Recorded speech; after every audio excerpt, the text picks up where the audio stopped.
Yeah. Started off with a little rider ditty for you out there. It's the Tuesday edition of the Sports Cage. Yesterday, holiday Monday, our friends at Glen Suitor still giving you some love if you need anything solar, whether the livestock, the farm, the yard. It's Glen Suitor. Today is Sask Lotteries. Maz is going to be with me in a bit. We're here for the next 3 hours. We will go through the Rider Bombers Labor Day Classic. And didn't it kind of live up to the billing? Classic. It was good. Hey, overreact as much as you want. You're welcome to. Prairieland Rentals text line if you want to call at times. 936-6262. Curtis is standing by. He's the producer.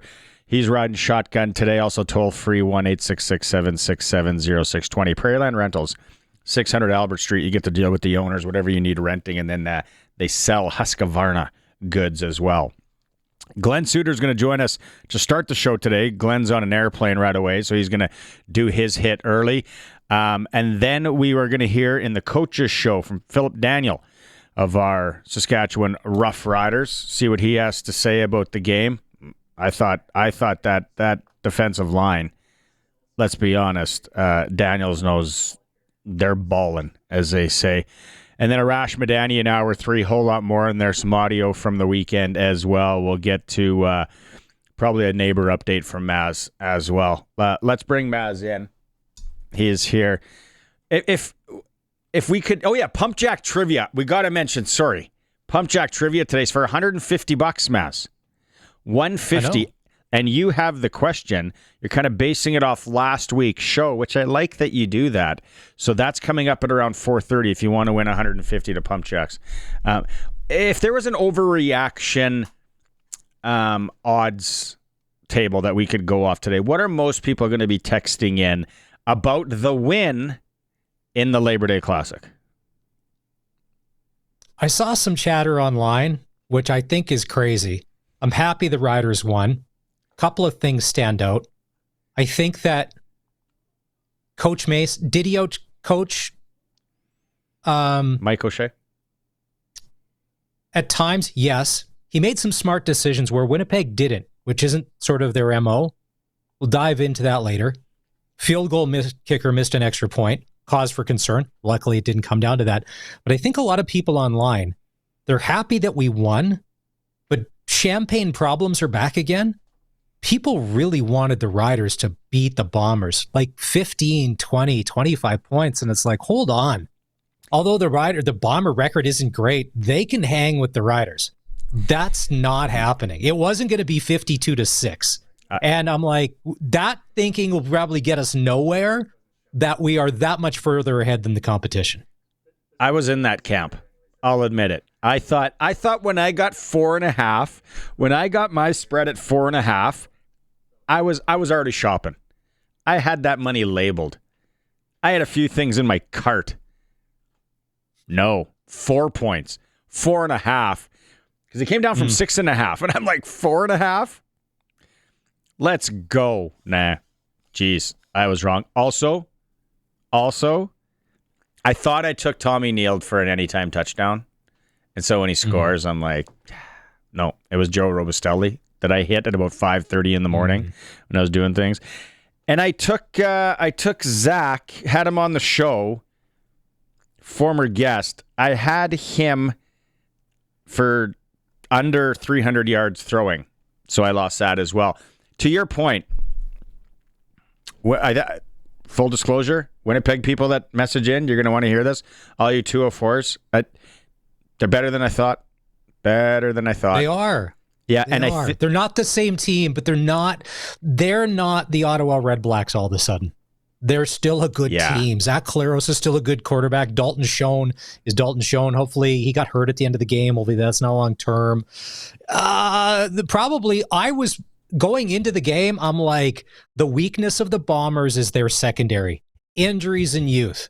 And on Saturday, it was their offensive line that let them down because the Rider D-line, Malik Carney, dude, how are you wearing a balaclava when it's 30 degrees on Labor Day? You were wrecking all of Manitoba, but I'm like, when they show him on the bench, I'm like, Dude, how are you not dying wearing a balaclava? I don't get that. That's a real good question for our beat reporters and our interns. What I don't get why football players wear that. When it's you see it in the NFL, you see it in college. I don't know if you're allowed to do it in college. See it in NFL as well. I'm like, let's get into that in a bit, because I think all facial masks we got to think about banning those. COVID isn't COVID done? Like, I see the people wearing them, and it's like, why are they covering their face? We also have winning to do today. Don't be Rams. We got to talk about that. Can West football. I know Suits. He's coming up in a bit. He loves university sports in Canada and wild games. That Rams game. Talking to Perry Nias, sales guy here, former legend on CKRM. We've never seen that happen before, where a team's down 9 with 6 seconds left and they tie it up. That's weird. And then we've got winning for the Rams coming up. If you want to go to the game, the home opener against Alberta this weekend, pick the score. We'll do that. The trivia, full jam show. Quick break. When we come back, Glen Suitor is going to be with us. If you got any questions for Glen, 936-6262, Prairieland Rentals text line. It's for Saskatchewan Lotteries, the SportsCage on Tuesday, streaming at sportscage.com. Time now for press coverage with CFL and Saskatchewan Roughrider legend Glen Suitor on the SportsCage. Brought to you by Bronco Plumbing and Heating, where professional service is guaranteed. They'll treat you right. 781-2090.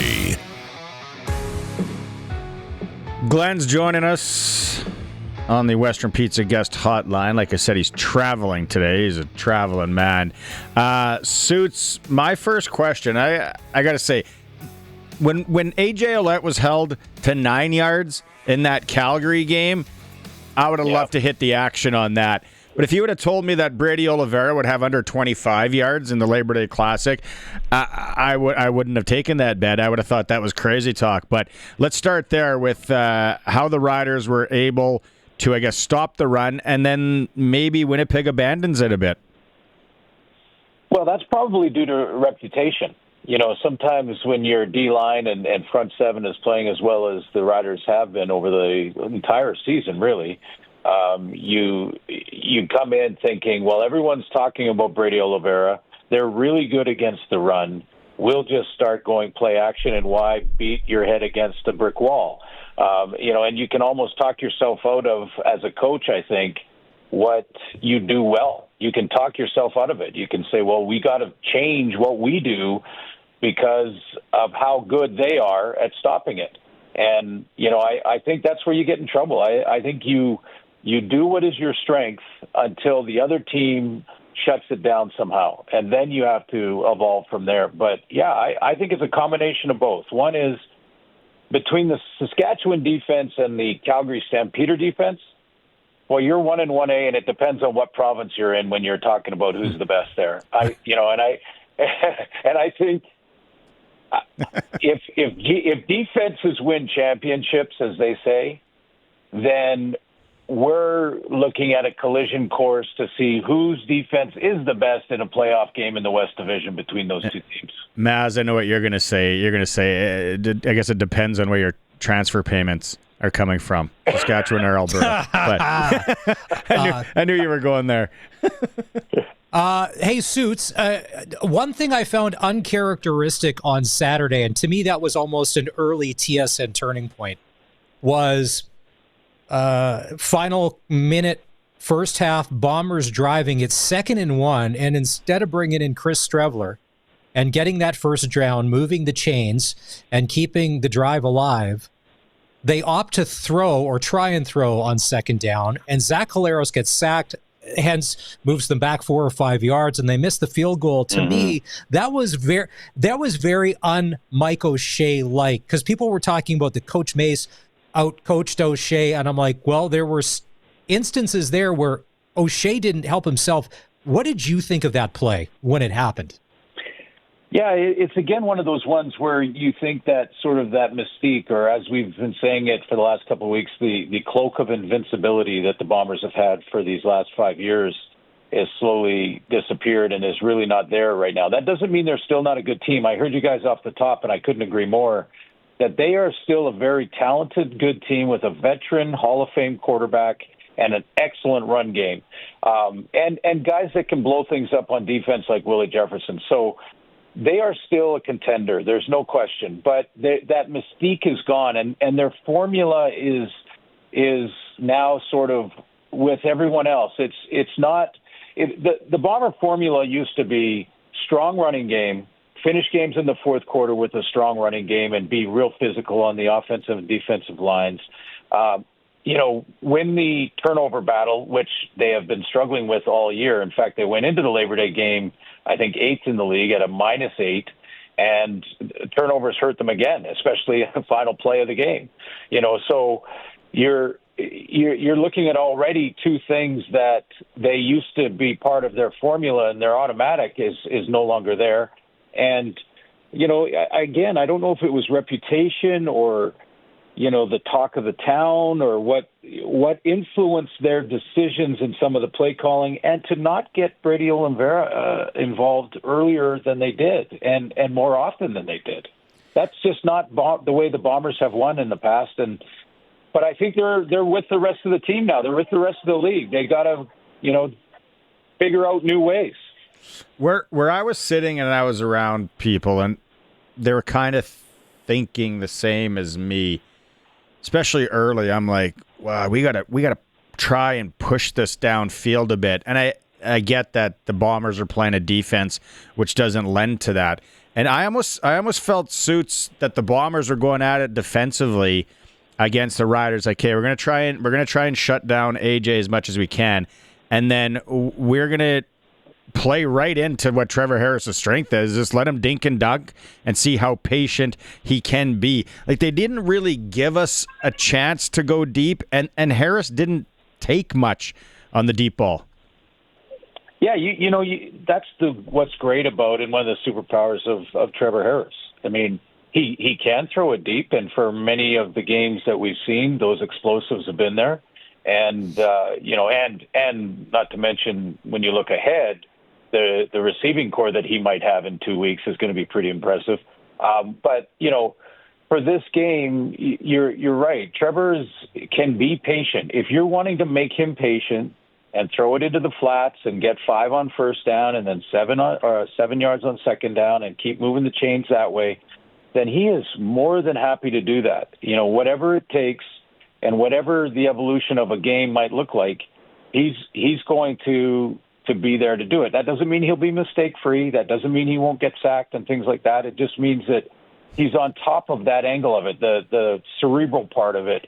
And he was, again, I think the Bombers probably had to change their defensive strategy a little bit. I didn't talk in depth with Coach O'Shea about this, but they probably had to. They've had some injuries in the back end in their secondary.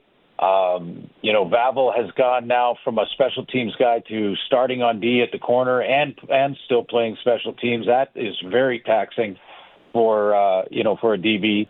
So, I'm sure they were sort of straying a little bit from their normal defensive game plan because of those injuries. But again, there's no excuse. Every team's had different injuries in different positions, and you have to overcome those. Suits, on the show last week, you brought up a couple of great points to do with Brett Lauther, the kicking, the making some, the missing some, how that can lead to confidence with teammates. But then the bigger point in that conversation is you had said when it starts affecting the play call from the head coach of how you're attacking the game. Now, for a lot of us, before the punt, which turned out to be, we're like, that could have been field goal territory to seal the game, to salt things away. So they don't even get a chance to come back. They're all as that. Lauther misses an extra point early. When that happens, is it here we go again? Luckily, it didn't come down to that, but there it is. It's still an issue. It didn't bite us in the you-know-where, but it reared its ugly head again. Mm-hmm. Yeah, it's been there for a while, and it hasn't been an issue because they've won despite of it. We all know the story. We've talked about it at length, but that's my point. I think as we discussed last week, when you're starting to play call and manage a game in Corey Mace's position, that alters it because you don't have confidence in your kicker. I mean, let's be frank. That situation screamed for a field goal attempt of 51 yards. You make it 2 possession, it's game over right there. So that's the conventional wisdom, and the right call is to put your field goal team on the field. I think it would have been about a 51-yarder, and you make it a 2-possession game. Now, 51 is not a gimme, so there is some possibility of a miss there on the field goal, but that's the call. I mean, that is conventional wisdom. That is the call you make. You put your field goal team out. He makes a 51-yarder. It's game over. It's 2 possessions, and there's no chance for a Bomber comeback. They didn't do that, and it just appears to me from the outside looking in that it's because they're just not confident in him to make those. Mm-hmm. So, in my opinion, now it becomes the rest of the locker room is also looking and watching this.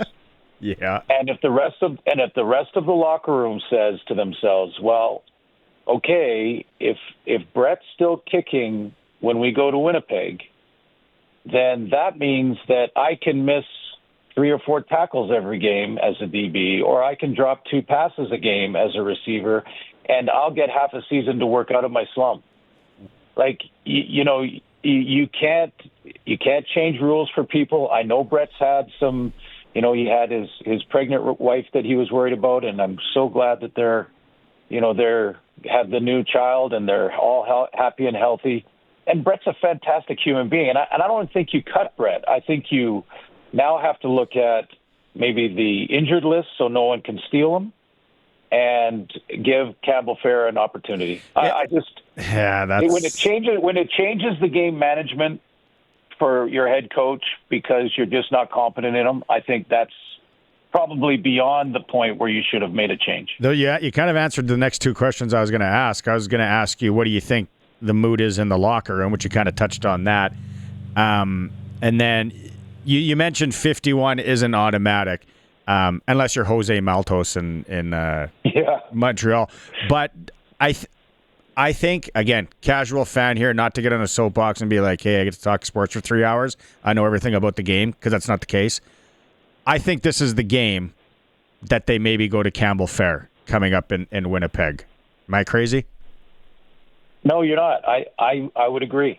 And again, I would go, if I was Corey Mace, to Brett, and I would say, just keep working at perfecting your game. Just keep working on it, and we may need you again. So we're going to put you on the injury list. You're going to keep getting your paycheck, and keep working on your game. But we're going to try the young kid because, I think you have a responsibility as a head coach at this level. Like this isn't college even, where your kicker's your kicker and you try to work with them to get out of the slump, and you can't make changes. This is pro, and it's a result-oriented business, and Brett knows that. And I'll give you guys a quick story. The closest that I came to this kind of thing was when Don Matthews was our head coach. And I was in the training room after 2 bad games in a row. And I'm sitting there getting ice on my ankle. And Don Matthews walks in and he says, here's what I can tell you, Glenn. If you have 1 bad game, I wouldn't even come and talk to you about it. It's a one-off. Everybody has one. Don't worry about it. Recover for the next game. That's all I care about.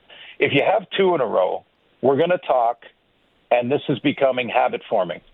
And if you have 3 in a row, you're not going to be able to have a 4th. And, I think it's a different scenario with Brett in being that sort of abrupt with him. And I don't think coaches even talk to players anymore like that. Although it drove home the point to me in a very open and true way that if I don't have a good game this coming up, I'm not going to be able to go out there and have a 4th attempt. Mm-hmm. So I think we're there now. I like Brett. I've been saying for a month now that I think he can work out of this. But if you're making a decision to not kick a field goal and that opportunity to get it a 2-point or a 2-possession game because you don't have confidence in your kicker, it's time to make a change. Saturday, the rematch.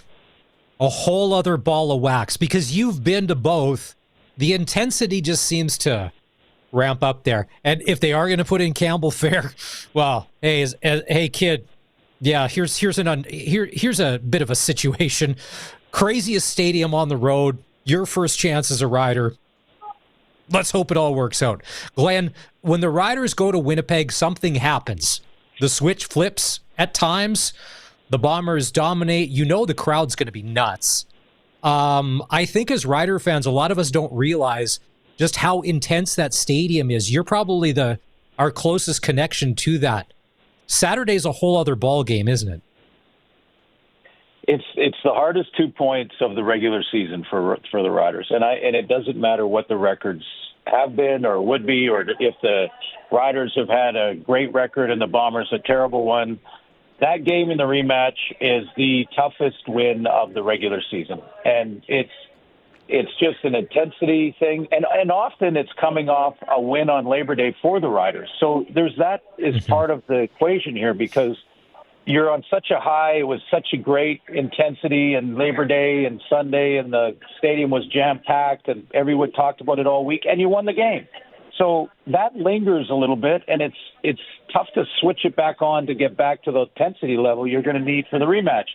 And I always felt like when I played in it, the Bombers just were more intense in the first quarter of the second game. So it was like we got to catch up to their level of intensity here.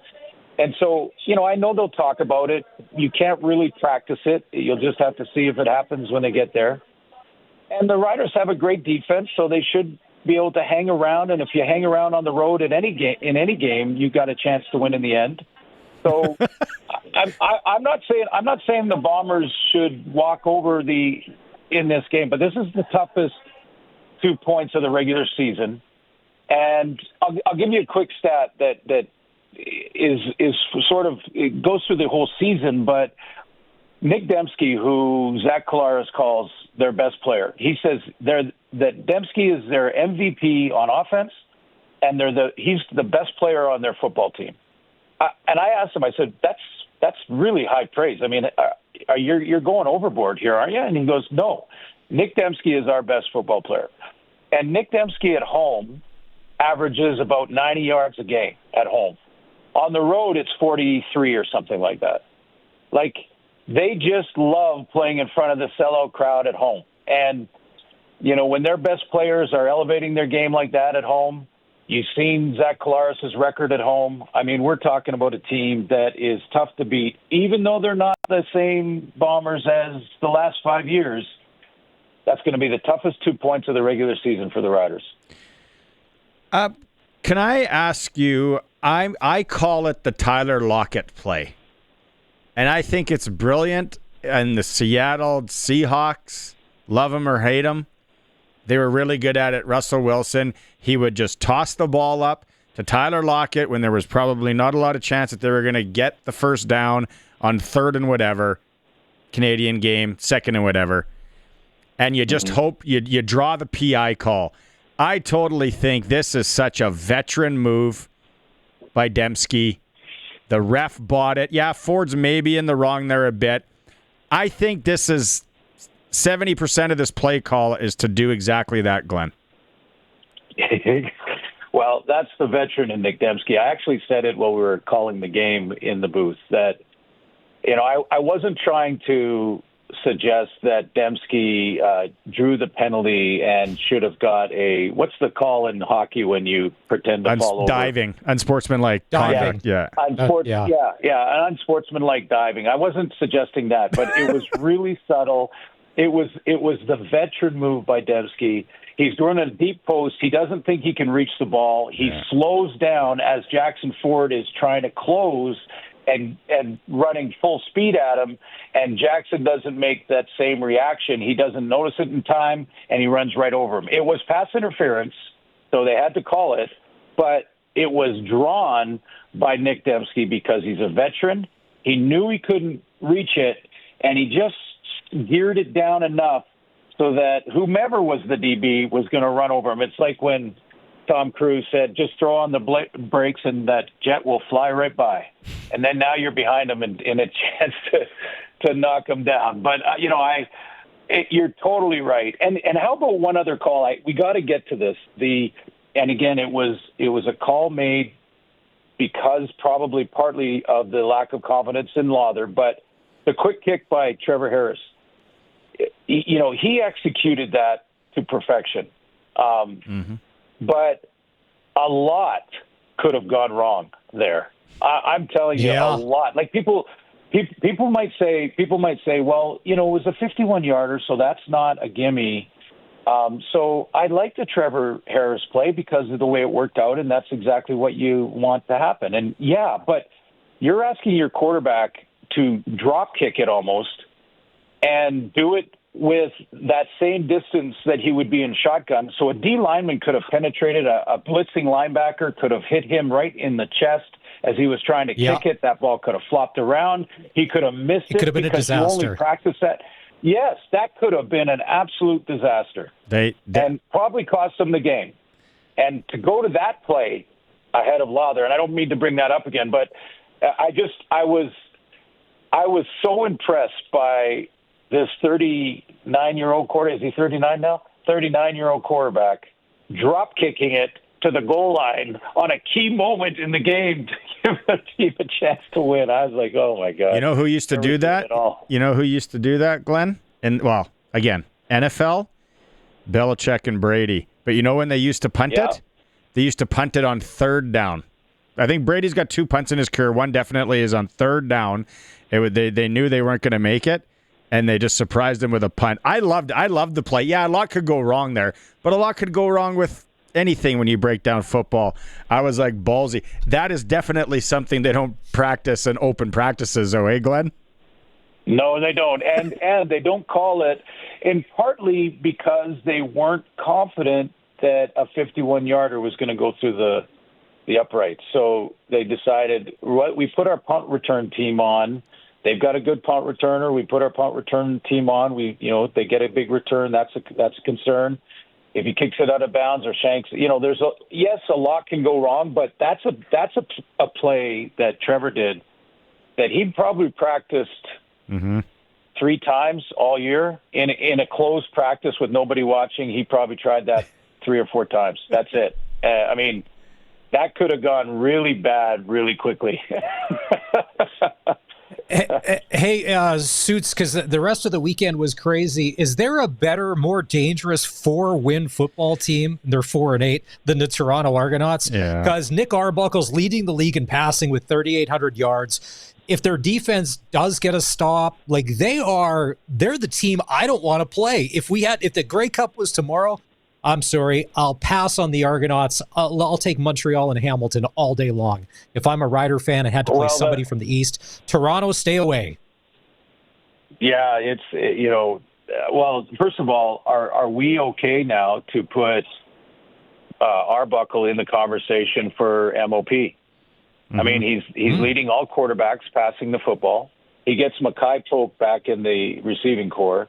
When he put 52 on the BC Lions, now I would suggest that they have the worst defense in the league right now, the Lions. But when Toronto, and I know I'll get a call from my former colleague on that, but when Toronto put 52 on them and looked like they were scoring touchdowns on every drive, he didn't have DeMonte Coxey in the lineup at that time. So Arbuckle was doing that with a backup receiver, with their number one guy out of the lineup. So, I think we now are looking at just respectfully putting Arbuckle in that conversation as one of the top guys in the league, the MVP candidate. The record is what would tarnish that. But you're right, Maz, they're not going away. I mean, the defending champs are figuring it out, and I think probably because they now know that maybe Chad Kelly's not going to return this year. That's the rumors I heard a couple of weeks ago, that there's a question mark as to whether or not he will be able to get back this year. So, maybe that's where the team went, well, this is our guy. We might as well go and get it together. And they get poked back, and that's big. And that's what I meant about the Riders in the next 2 weeks. Schaefer Baker, a Joe with more playing time, and Emelis. all returning to the lineup. It's a good problem for Corey Mace. Hey, Glenn, we got a couple of questions here on the text line for you. I'll go to this one first. Bob in Regina. Campbell's pick 2 was a first in Rider history. Is that a first in CFL history? Do you know that? I can't see it being the first. A pick 6 for a 2-point convert? Yeah, pick 2. A pick 2, yeah. Well, right, yeah. Pick 2 for a 2-point convert. I'll check on that. I'll get back to him on that. I don't remember one I don't remember one that I was covering or anything like that. I'm trying to think of. I think that there's been interceptions on attempts to win on a 2-point convert. I just don't think they've gone the other way and given the team with the interception the 2 points, and then also, by the way, make that a 4-point lead, which means there was no chance, basically, because all you have to do is get an onside kick with a few seconds left and kick a field goal if they didn't score on that. Yeah. And what a play by Campbell. No doubt. Look at these. His closing speed is off the charts great. I mean, when he has 4 yards to make up on a receiver, he does that as fast as I've ever seen anyone in the league do it. Yeah. It's a long time. Definitely game planning away from him. Okay, one more quick one here. Where do we go? Brett wants to know how they missed the face mask on AJ. Yeah, I agree, Brett. You're right. Although I will say this, and not on that play, because that's also a player safety issue, and because a face mask is a player safety issue, and there's 2 things there. One is they missed it on the field, which is hard to understand why, but. Okay, let's say they were all blocked. Their vision was blocked by other players. But the replay center in a game earlier this year called a penalty on a horse collar tackle in Saskatchewan. I don't even remember the opponent right now, but it was a horse collar tackle, wasn't called on the field, and the replay center called it from Toronto. And I thought if there's ever an example that should happen, it should be on that face mask because it's a player safety issue. It's a roughing penalty that I think they can call in real time from the command center. So, I was shocked by that one, but I will say this about penalties. I really hate to argue about the flags that they didn't throw because I'd much rather just have them throw less flags in general. And this, yeah, exactly. And this is Corey and Weyburn trumps in here. He says 97 playoffs, Calgary returned a 2-point convert on the Riders. There we go. Yeah, Corey from Weyburn. I love our listeners in Saskatchewan because all we have to do is post the question and they'll have the answer before I can even think of it. All right. I know you got to get on an airplane. Thanks for doing this a little earlier today, Glenn. We'll talk to you again on Thursday. Hey, when we talk on Thursday, let's talk Can West College University football. Man, there's some great finishes and great games this week. So let's talk about that on Thursday. Sounds good. Players are coming through at that level too. Excellent. Yep. Thank you. Okay. See you, Glenn. Travel safe. Thanks. Glen Suitor and press coverage for Bronco Plumbing and Heating, where professional services guaranteed. They're going to treat you right. It's about time. It's going down to about 2 degrees tonight, maybe in the area. Better make sure that furnace is ready to go. I just said you got to make sure your air conditioner is ready. Now you got to make sure your furnace is ready. Sasky. Oh, you'll find out quick if the furnace isn't working properly. Yeah. when you turn that baby on to be like, oh no. I remember. Oh, no. I remember as a kid. Going back to school was expensive enough, and then you got furnace problems. Oh, jeez. Hey, yeah, that's why you go with Bronco Plumbing and Heating. 781-2090. They'll treat you right. Tell them you heard it on the Sports Cage, my furnace. I remember going down as a kid in the homestead, and it's like, Kate, turn the oven on. Okay. Let's warm up the house somehow. Yeah, it's getting chilly. Okay, we got text messages coming in. A whole lot more to get to. It's a Sports Cage. Maz is with me. Curtis is with me. It's 4 Sask lotteries. We're streaming at sportscage.com and on the home of the Riders, 620 CKRM. Good chat with Suits. Might rerun that in the back half of the game. Maz, we got a couple of text messages here to get to in the Prairie Land Rentals text line.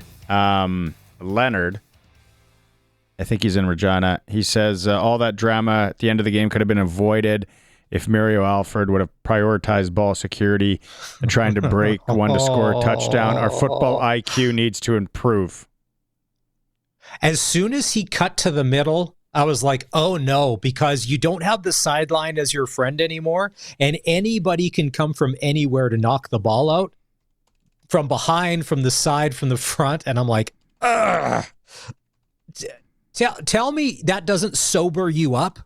I don't know how much you drank at the game on Saturday, Barney, or Sunday, Barney, how many drinks you had, but tell me you didn't sober up. Boy, hey, not like I'm running a breathalyzer in the booth or anything, but tell me that didn't sober you up a couple mLs all of a sudden to be like, we had this in the bag. Uh-oh. And then, because to me, the onside kick, that could have gone either way, because if they would have said it was Winnipeg's ball, it would have been like too close to call, be like too close for comfort. Holy smokes. A little too much excitement. There have been so many exciting finishes to the CFL this year. Riders have been in a couple for sure. Then that Hamilton-Toronto game, I'm like, there is nothing wrong entertainment value-wise than watching this. If you like to sprinkle, that's your own thing. If that's, you know what, it keeps you on the edge of your seat. Yeah, this onside kick here, if you're watching the stream at sportscage.com, rolling. You gotta have it. You might not be on the hands team next week. Okay.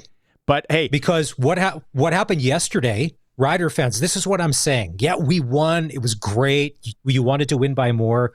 Look what happened yesterday to Hamilton. They score a go-ahead touchdown with 16 seconds left. Game is in the bag. What could possibly happen? There's no way we're going to lose. Bo Levi's winning streak on Labor Day is going to stay intact. He's going to be 8-0.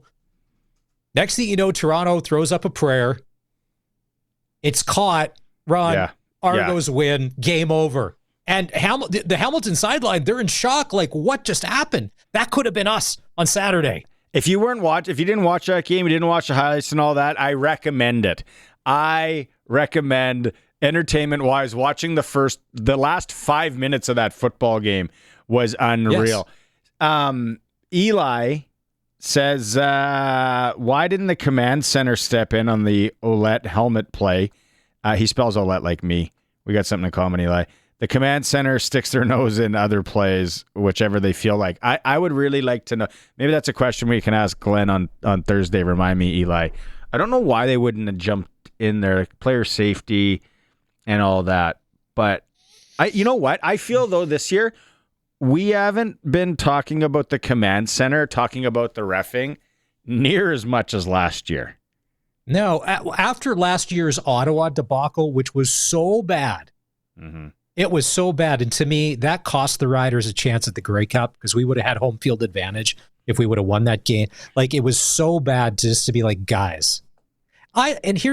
Barney, and I like the fact, let the refs on the field call it, because we've all played sports. We all watch sports. Sometimes if they miss it, you got to live with it. Because then you could call holding on every play. There's a good, okay, so if you're asking me, who scored, what was the Riders' first touchdown? The long one. Tommy Neal? No. AJ Ouellette. Was it Tommy Neal? No, it was Tommy Neal. To me, watching the replay, Tommy Neal looks offside.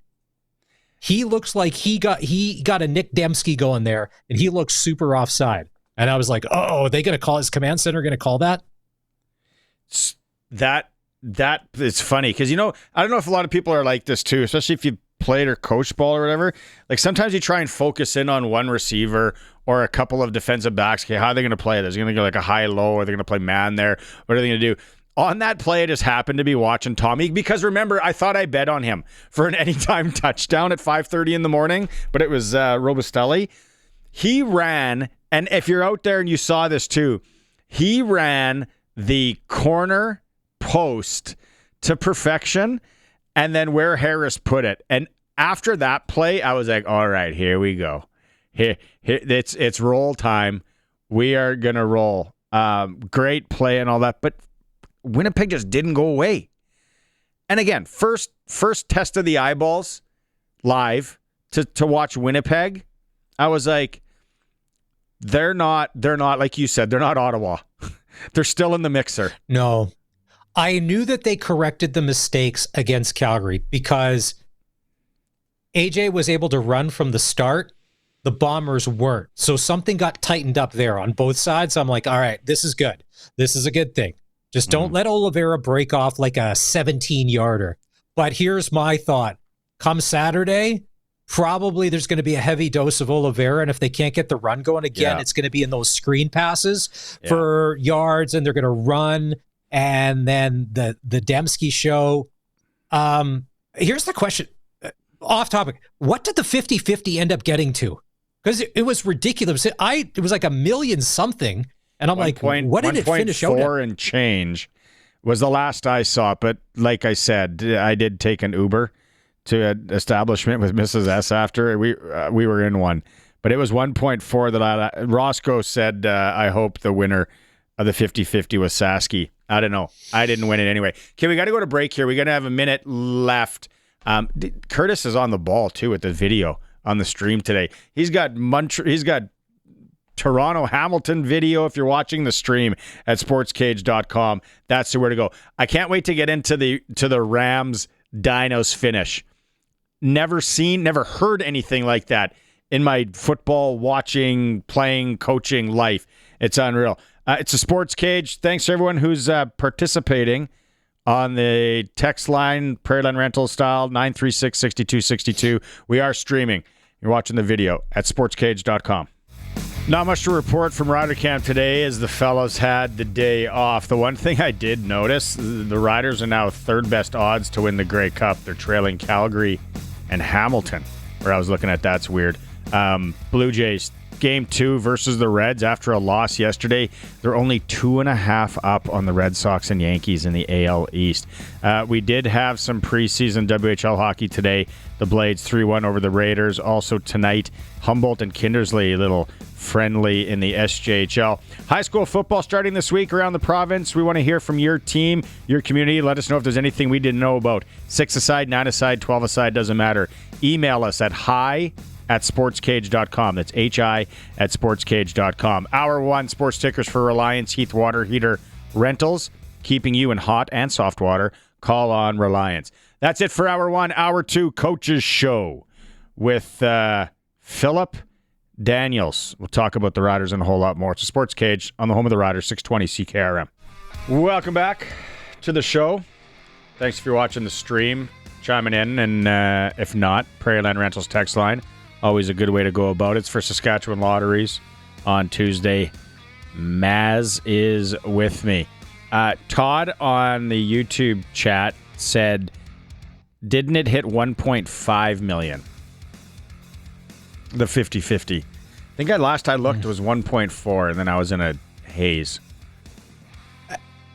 It's crazy because I know at the Stamps game a couple weeks ago, they're like, the pub, $150. Well, it's funny because the public address announcers to be like, hey, and don't forget to get your 50-50 tickets. The jackpot's at $33,000. And I'm like, it's $33,000 when the gates open 2 hours before the game at a Rider game. So it's mind-boggling, that money. It's like watching the Oiler 50-50 in the playoffs. Oh, and by the way, I had so many thoughts on that McDavid, Reinhart, Crosby presser from last week. It's like, Connor, give your head a shake. Oiler fans, you got problems. I wouldn't mind actually going to the rematch this weekend in Winnipeg. Not going to. Too many things going on life-wise. But that's going to be an interesting football game. That atmosphere, I've never been to that stadium. There was fisticuffs. I saw some Tillies, eh? Yeah, there was a ton of Bomber fans at the game, and I give them credit. If I were to ever go to a game opposing, I would never wear a jersey because in today's day and age, it just brings on the crazies and the psychos. Like, you're just putting yourself in harm's way. So to anybody that does or is going, like Greg from the Piffles podcast, they've got a bus going, or a couple of buses, don't they? They've been selling tickets. They're going on a roadie. But Greg, he loves wrestling. So if anything happens, maybe there's a camel clutch involved, a sharpshooter. I don't know. Hurricane Rana off the top rope. Curtis, I don't know how to answer the one question on the Prairieland Rentals text line. It's more of a technical question. You might have to go on that about the Rough Rider round table. Eli's agreeing with us that the refs should call the game, except command center will stick their nose. They can't help themselves, so he's going off on that. Yeah, I don't know exactly how that. Oh, Heather's big picture gal. I like it. She sent a picture to the text line. Okay. 1,489,348. That's solid. Pat on the back, everyone that bought. But now, you can, the riders5050.ca, which I have where's the read sheet here? I have it this week, and you get the early bird, and you just subscribe. You just leave your credit card there. It's like all those Netflix and Hulu and whatever other subscriptions, they just bill you every month, and you're good to go. The early bird prize this week, Mexico. Again. Ooh, nice. Bypassing the States hard this year is the Rough Rider Foundation. Big Mexico fans. Love it.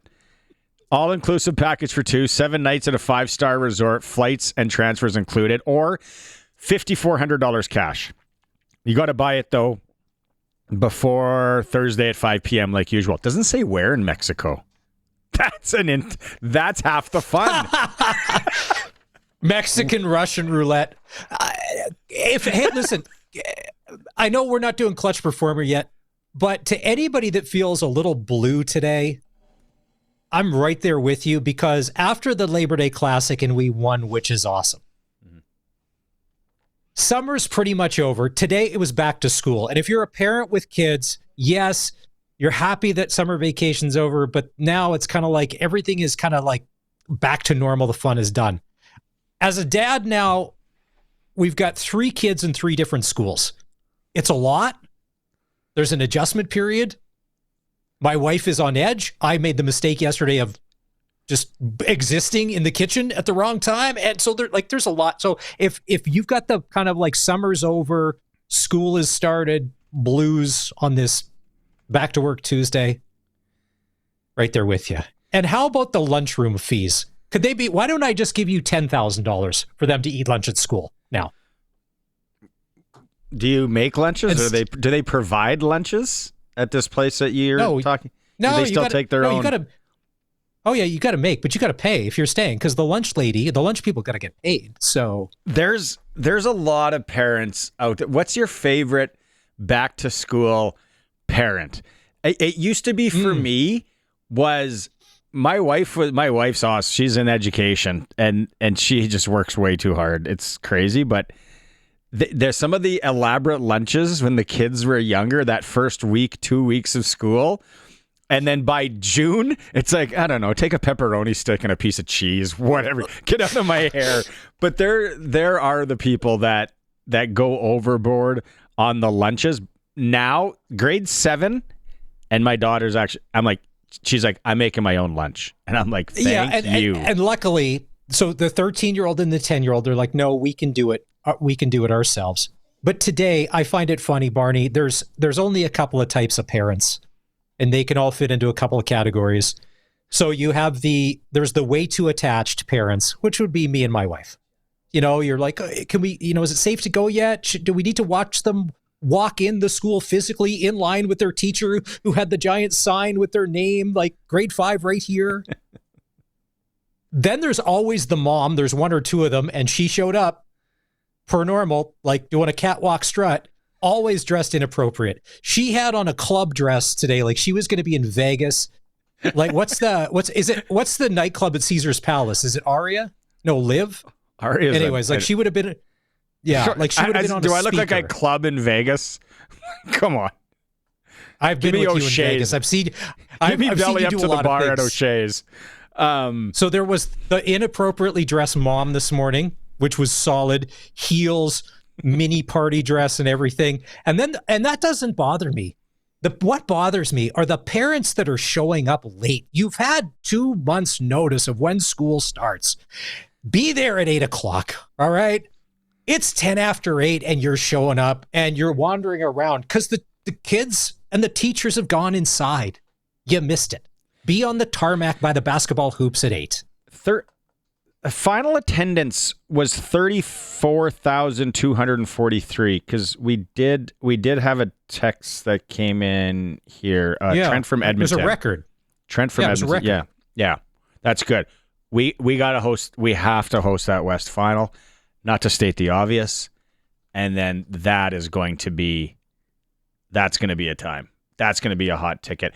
We got Coach. Hey, we got Coach standing by. Hold that. Let's go, Curtis. Okay. It's time for the SportsCage Riders Coaches Show for the Saskatchewan Roughrider Foundation. Get your 50-50 tickets now for all Rider home and away games. Riders5050.ca and Steelcraft Doors Regina, made in Western Canada for Western Canadians. There he is, joining us again on the program, the former Georgia Bulldog. Wow, did they mop Marshall? Talk about covering the spread on the weekend. Coach Phillip Daniels is with us. Hey, got the win on Labor Day. Your crew again. That line causing havoc. Now that you've watched some tape, how do you assess things, Coach? Man, we played well, but of course, you know me, we got a lot to work on. We got a lot to improve on. We can play a lot better. We left some stuff on the field, of course, but anytime you come out with a win, and we just got to learn to finish, we got to finish, and that's for the whole defense. We just got to finish. But overall, I was proud of the guys, how they came out and played. And I think that, like I say, we got a lot of room for improvement. Can we ask you... Hey, listen, he had a great game, so don't say it. I'm glad you didn't say anything to wreck the juju. Does Malik Carney get extremely hot wearing a winter Saskatchewan balaclava during the middle of summer in Saskatchewan while he's playing a professional football game? Because that looks incredibly uncomfortable when they show him on the sidelines with his helmet off. I have no idea. I'm going to have to ask him about that, All I know is he's playing good, so that's all that matters with me. But, hopefully he don't change it if it's working. So, but I just think that, he's one of those guys that come prepared every week. He's a guy that goes out and plays hard. He true leader for the defense, especially our line, keeping guys together. He's improving every game, and this was his game to go out and do some great things. He did it. Do you know why? Are you involved in it? What's with the sack dance? What does that represent? Where they're like revving the motor, but what's going on there? I don't know. Each one of my guys got their own unique thing they do, and they do the same thing every time so that all the other guys can join in. Me on the sidelines, I know they're not going to see me, so I don't join in. But at the same time, they come over and I pat them on the helmet and say, good job, you know what I'm saying? But we tell guys to celebrate together, and that's how it is, you know what I'm saying? If one of us get a sack, we all should be out there doing the same thing that he's doing, celebrating together and doing those things. So we definitely, I know all their dances. Sometimes I go in the meeting rooms and I tell them I need a lot of this, I need a lot of that, you know what I'm saying? And and they said, hey, Coach, you know all of all this stuff. And if I don't know it, like for Lee, like Ali, I never knew what he was going to do. But he came with the wipe and throw. So it was good, man. It was good. It's good to see them out there celebrating, having fun together, you know what I'm saying? And that we don't have, no hidden insecurities and that everybody's working together for the betterment of the team and the defensive line. What was yours when you were patrolling? I just flexed, man. I got all these muscles. So I just flexed and yelled. That's all I did, you know what I'm saying? So I didn't have nothing too special. So can we rewind back to May and training camp in Saskatoon? When you got this group together, because we're seeing what they're doing now, did you see this in them? And obviously you're going to say there's probably could be more to come, but was it special from like day one of training camp with the athletes that they've given you to work with? Yes, the D-line coach that. Of course, they were special. But, I saw it in them. I saw every guy. We had Mike Rose join us, and we had Shane join us, and I saw some special things in all of them. Even some of the young guys that was coming up, some guys yet to get on the field. But I feel like the group was a group that they care about each other. They love each other. They hang out together. They talk. We didn't have that in the past. It's all about gelling your chemistry. You know what I'm saying? You only build that by guys who like each other, like playing with each other. And I saw that in training camp. I saw the guys come together, eating together, talking, and I just listen to the conversation sometimes. It tells me a lot. But it takes that to have a good D-line. You got to have guys out there that you can trust, and they got your best interest at heart. You know what I'm saying? We're going to go out and do this thing. You listen to me, I listen to you, and let's go get it done. And that's what my group is doing right now. Was that something like, Coach Mace had a relationship with a few of them, or a guy like Rose comes in? Was that something that you guys knew? Like, okay, he's going to slot in well. He's going to be one of the guys, going to fit in seamlessly. Did you know that kind of maybe beforehand with some of them? I did. I met Shane when I was in Toronto. Okay. I was a motivational speaker for them during the Grey Cup about 3 years ago. And I met him, and we talked a lot on the sideline. He was hurt at the time, but I knew he knew the system. I knew he had been in the system. And all these guys, Rose, Micah, all these guys had been in the system before. So I knew that they would gel pretty well. You know what I'm saying? All they had to do is just refresh their mind on the playbook and the terminology and stuff. It changes as you go from team to team. But overall, I knew that by planning the system before it, they would come together faster, and that's exactly what they did. We had Glen Suitor on in the first hour of the show, and he said on Saturday, the hardest 2 points of the season to get for the Riders is when they go to Winnipeg. You guys were able to hold Brady Oliveira to under 30 yards, which is incredible. But he can break it big. So anything, not that you're going to tell us anything changing, like what do you do to get that repeat performance? Because you guys did you were able to shut down like the key weapons of the Winnipeg Blue Bomber offense, that running game. Well, we know how good of a back he is. He killed us in the final, and you got to be prepared for him. But he only ran like 5 times, and I think early in that game we kind of shut down the run and caused them to go to the pass. But nothing's changing for us. We just got to get better on the stuff that we messed up on. The things that we didn't do well. We got to improve going into this game. Of course, I expect them to come with a different wrinkle and give them the ball more probably, and the run game get going a little bit more. I expect that. I always expect that as a D-line coach. I expect them to run the ball, and my job is to, for my guy to help my guys stop that run as best as we can. So I feel confident about our chances of going in there, but of course they're a good team, and I know that that's a tough place to play. The crowd is going to be loud. It's going to be tough for our offense, so we got to carry the offense for a while probably. It's going to be difficult for them. We got to go in there with that attitude or mentality of saying that our offense is going to go through a lot with all this crowd noise, so we on defense, we got to play better than their defense, and we just got to go out and do our thing and try to win this game. And if the offense can handle that and do well, that's good. That's a bonus. You know what I'm saying? So, I expect us to go in there and play well. I don't expect it to be anything different than what we're going to do, but do things better on the things that we didn't do in this last game. That atmosphere, and I know it's like, it's one of the greatest things, but any stories that you can tell us for the guys that maybe haven't been through it, because that place was rocking. And do you get goosebumps when you're getting ready to go on the field? Does it remind you of your time, going out with Washington or something and back in the day? Well, I played in the SEC where crowds were like this all the time. So it don't bother. I'm used to it. I'm kind of used to it. But, it is an atmosphere that you go get in there and the rivalry and stuff. It's just like when I played with Washington with the Cowboys, it's a rivalry. It's a rivalry. It means a lot to the fans. And when we go in there, they're going to have a whole lot of fans up in those stands. And it means a lot to them. So we know they're going to give us our best. Their best shot, and we just got to go in there and be well prepared to handle anything, any controversy, anything that comes our way. We got to be able to get through it and move on to the next play. And that's the thing. Hey, the play that's in front of you is the most important play, and then we'll move on to the next play. But right now, I think going in there, we know it's going to be, we got to win at home. We know that they want to try to beat us there and, try to split this thing, get this thing to even. But we got to go in there prepared. Like I said, this week going to be important to get that done. Phil Daniels is with us from the Saskatchewan Roughriders D-line coach.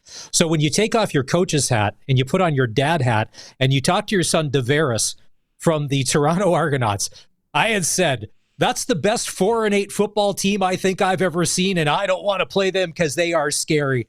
What are your conversations like? Because that team, holy smokes, up, down. They can't not score 50 points. It's got to make for some fun combos with dad. See, I'm gonna do what he never does. He never correct people on saying his name correctly. You know what I'm saying? So his name is DeVaris. It's DeVaris. Yeah. So I want to make sure everybody know that out there. You know what I'm saying? But yeah, that team they won the Grey Cup last year. You know, we know they had some injuries early on, and they was just plugging people in and trying to, you know, it hurts the special teams a lot when you got guys coming off the street trying to plug them in because they only have a week to prepare and have to go play. The defense has been up and down a little bit there, but they put up a whole lot of points. And when you can put up a whole lot of points like that, you should win games. But if the defense can just, you know, control the other team from getting too many yards rushing and control it a little bit, then I think they got a good chance of getting back in the hunt here. Of course, I always tell them, when if you throw the ball to my son a little bit more, you win. But of course, that ain't happening this year, you know, and he ain't getting the ball as much as he usually get it. But at the same time, you know, he's a leader. He's going to stay with that team and do whatever he can to help them. I just feel like, I wish he was with me. I wish he was on our team, but at the same time, you know, I understand this sport, man, and he's gonna do everything he can to help them get to where they got to go. And you got to realize they did win the Grey Cup with the quarterback that they got now, Arbuckle. So I think at any time that defense can get the click in and stop some people, and they get going and they get into the hunt and maybe get in there, sneak in there. Watch, there's a bunch of dads listening right now, and Regina Minor football dads are like, "See, I'm going to go tell the coach they need to throw to my kid more if they want to win." Okay, I want to ask you this as like a football guy because you go through your resume, right, as a coach and as a player, the NFL and all that. I brought it up at the beginning of the show. Being a Patriots fan, I saw Tom Brady punt it twice on third down, not even fourth, as an element of surprise. Trevor Harris lays down a nice one on Sunday. I don't know if that's his first career punt. Is that something you've seen a lot, Coach, in your days? I have. But you know the funniest thing about Trevor, he was stretching right before he did it. He stuck in a full-out stretch on the field, stretching his hamstrings, everything. So I hope he didn't give that away. But it was a great kick by him. I have seen teams do that. I know we've done it before on teams that I've been on. And it's just a way to say, hey, we're going for it on third down. And if they're not ready, we kick it. We pin them deep down in their territory. In that case, we end up getting points. So it was a great kick by Trevor. I'm glad he stretched them hamstrings out and got it off. And he did a good job, man. So that was a good thing for us and the team. Okay, so you go ahead, Maz. I was going to say, you mentioned you played in the SEC. College football started on Saturday. You're a Georgia Bulldog.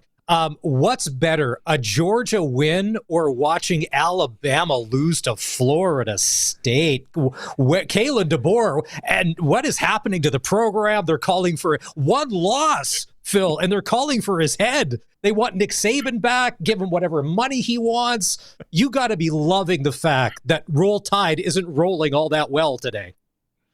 I love it. Now, I love it when Alabama lose. But, because I expect my dogs to win, you know what I'm saying? That's like a no-brainer. But I mess with their fans. I'm on my Facebook page messing with their fans so much. And my number one thing that I always say to them, ain't no fun when the rabbit got the gun. You know what I'm saying? Oh. So I always throw that out there. And I put this rabbit on there with a gun. So I'm messing with them. So I love it when they lose. Their fans are so, I don't know, I can't describe them, man. They just get on your nerves. You know, they just too arrogant. And so, whenever they lose, I'm happy about that. But my thing is with the coach, it's hard to come in and replace a legend, a guy who wins all the time. Yeah, I mean, I probably wouldn't have took that job, to tell you the truth. You know what I'm saying? I don't want to follow him. But my thing is, I feel he had a nice career going at Washington. He came in here and he knew he could do it. And I think with his offense, he just needs a quarterback, you know what I'm saying? Somebody can sling that thing out. Somebody can run around, throw it. And you saw the quarterback he had in Washington. That's what he need. And I think it's going to take him some time. And I think the Alabama people got to realize, it's sports, you know what I'm saying? With the NIL and the, and all this, getting in the portal, everything changed. Everything changed. And a lot of people like to say that Nick Saban probably left because of that, you know what I'm saying? But at the same time, every year, everybody got a chance now. And if you ain't up on your recruiting and getting the right people out of the portal, I mean, look at Florida State, what they did, You got to be able to get in that portal, get the right kind of guys that fit your system and guys that go come in and play hard for you, and it'll change. But, yeah, I love it when Alabama lose, tell you the truth. Listen, I don't care nothing about Alabama. And we played them this year. We played them this year. So it's going to be fun. I went to the game last year in Tuscaloosa when Georgia was there. What an atmosphere that was. There might be a head coaching job available soon at North Carolina. The guy just might not show up there anymore. How bad was that? That was so bad. I want to ask you, as a former Redskin, have you watched the Cowboys Netflix series yet at all? I know you don't have a lot of time. I haven't, man. I haven't watched it, but off season, you got to get into that. As a guy that played against that team and everything, it is unreal. Okay, I know we kept you a little bit long, but I got to let you know, Dallas Philly Thursday night. Philly is -8.5, so you got ties to Philly. But then the Giants in Washington. I heard today people are taking the Giants to beat Washington. Is that crazy? I don't know. I mean, you think McLaurin, he held out for a while. You know what I'm saying? They traded the running back, Robinson, away. They got a young guy back there now, and they got Eckler. I mean, you know how that game can go. And teams improve so much over the course of an off season. So I don't know how New York's going to be. So if they can stop the run, and they got the guys, the size, and they got the guys to do that, they may have a chance. But I can't go against Washington. You know what I'm saying? I played there. And also looking at Philly and Dallas, you know what I'm saying? You would think that's going to be a really good game, but I just think Philly got too much for them. Saquon running that ball, and I know how hard it's been for Dallas to stop the run.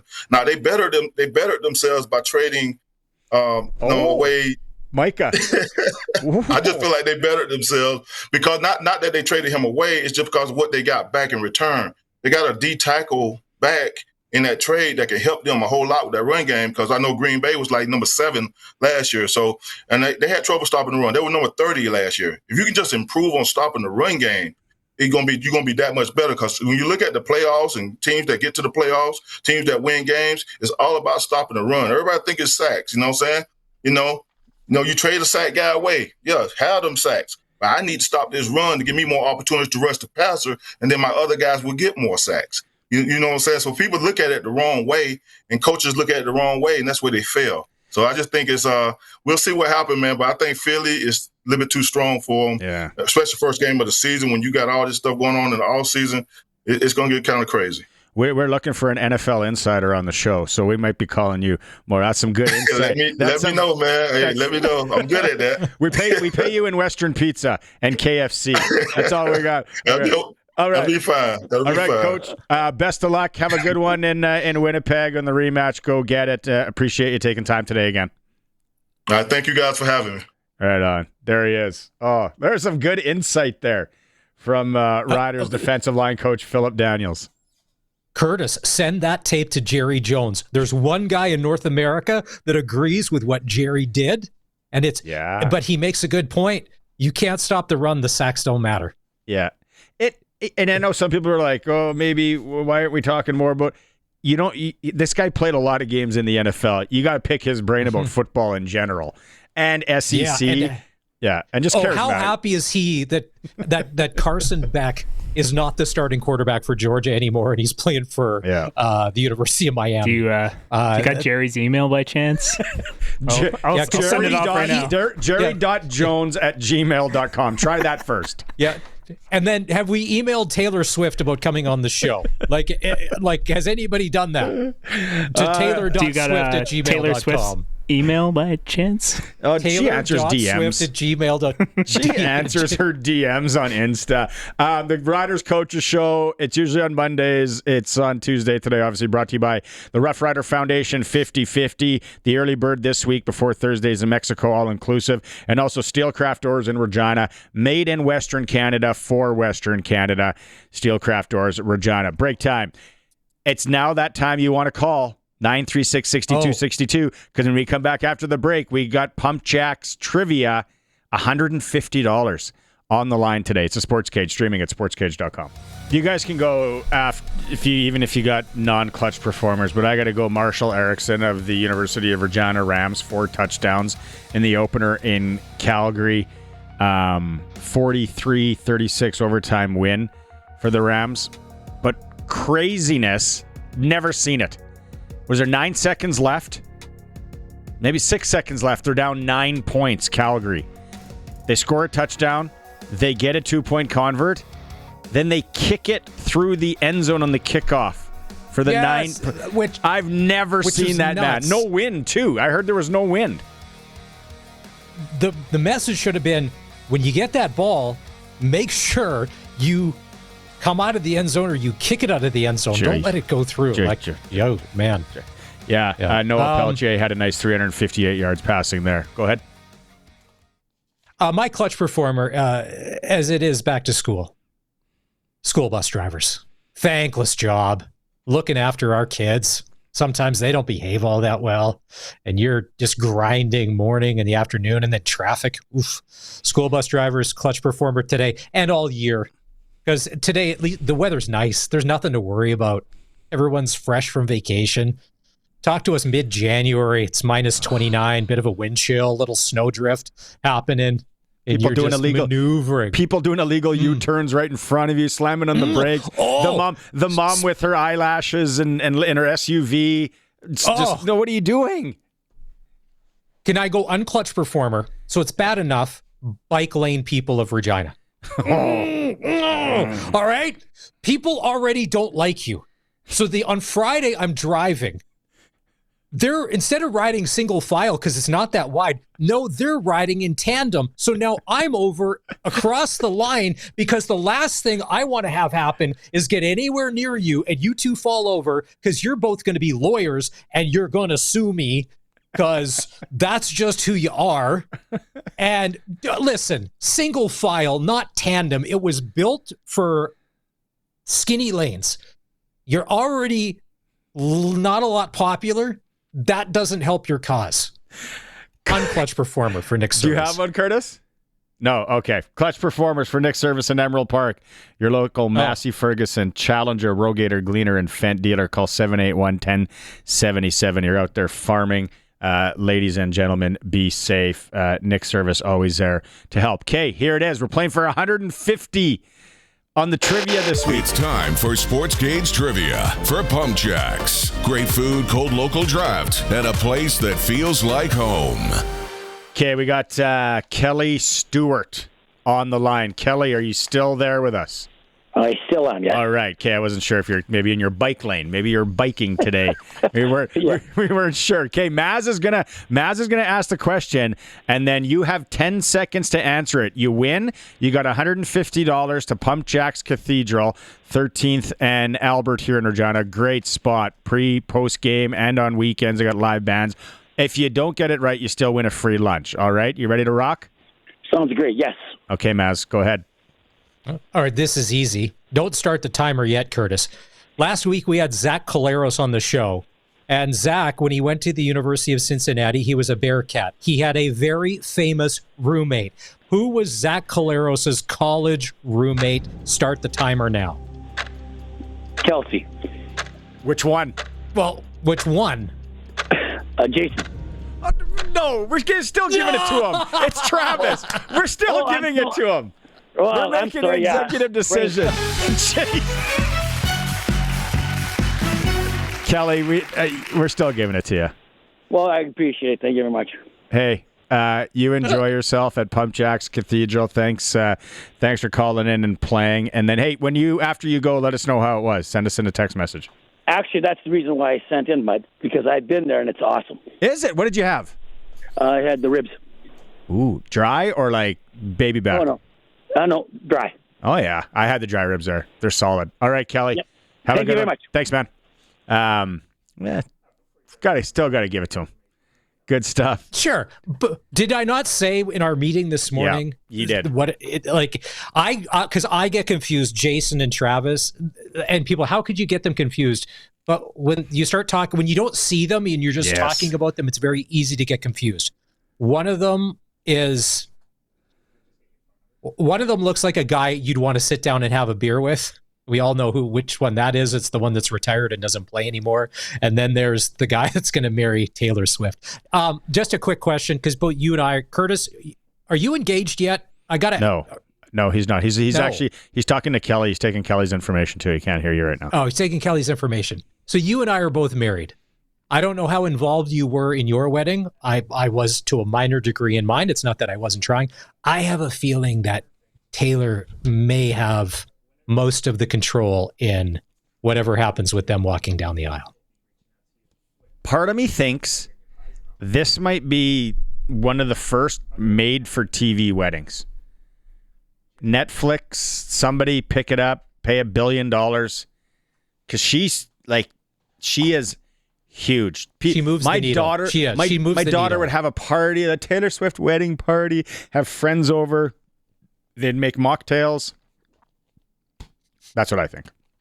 Made for TV wedding. Listen, if they show every royal wedding on TV still, I don't know what else CBC is showing these days. But Taylor Swift, you could easily I want to know how much they sold the engagement photos for Us Weekly, because they would have sold them for millions of dollars to have those rights. So that's actually not a bad idea. Not a bad idea. Okay, we got more to come to. Keep the text messages coming. 936-6262. What are you thinking about that Rider game? We had a number of people messaging about the face mask. I don't know what to tell you. I think it should have been as well. I'm on board with you. If you're watching the stream, there was a lot more going on.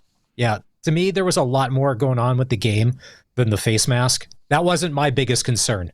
Mm-hmm. Mine had to do with not being able to close out the game.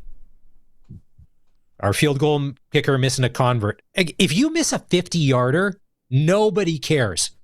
That's a long bomb that's a low percentage play. Yeah.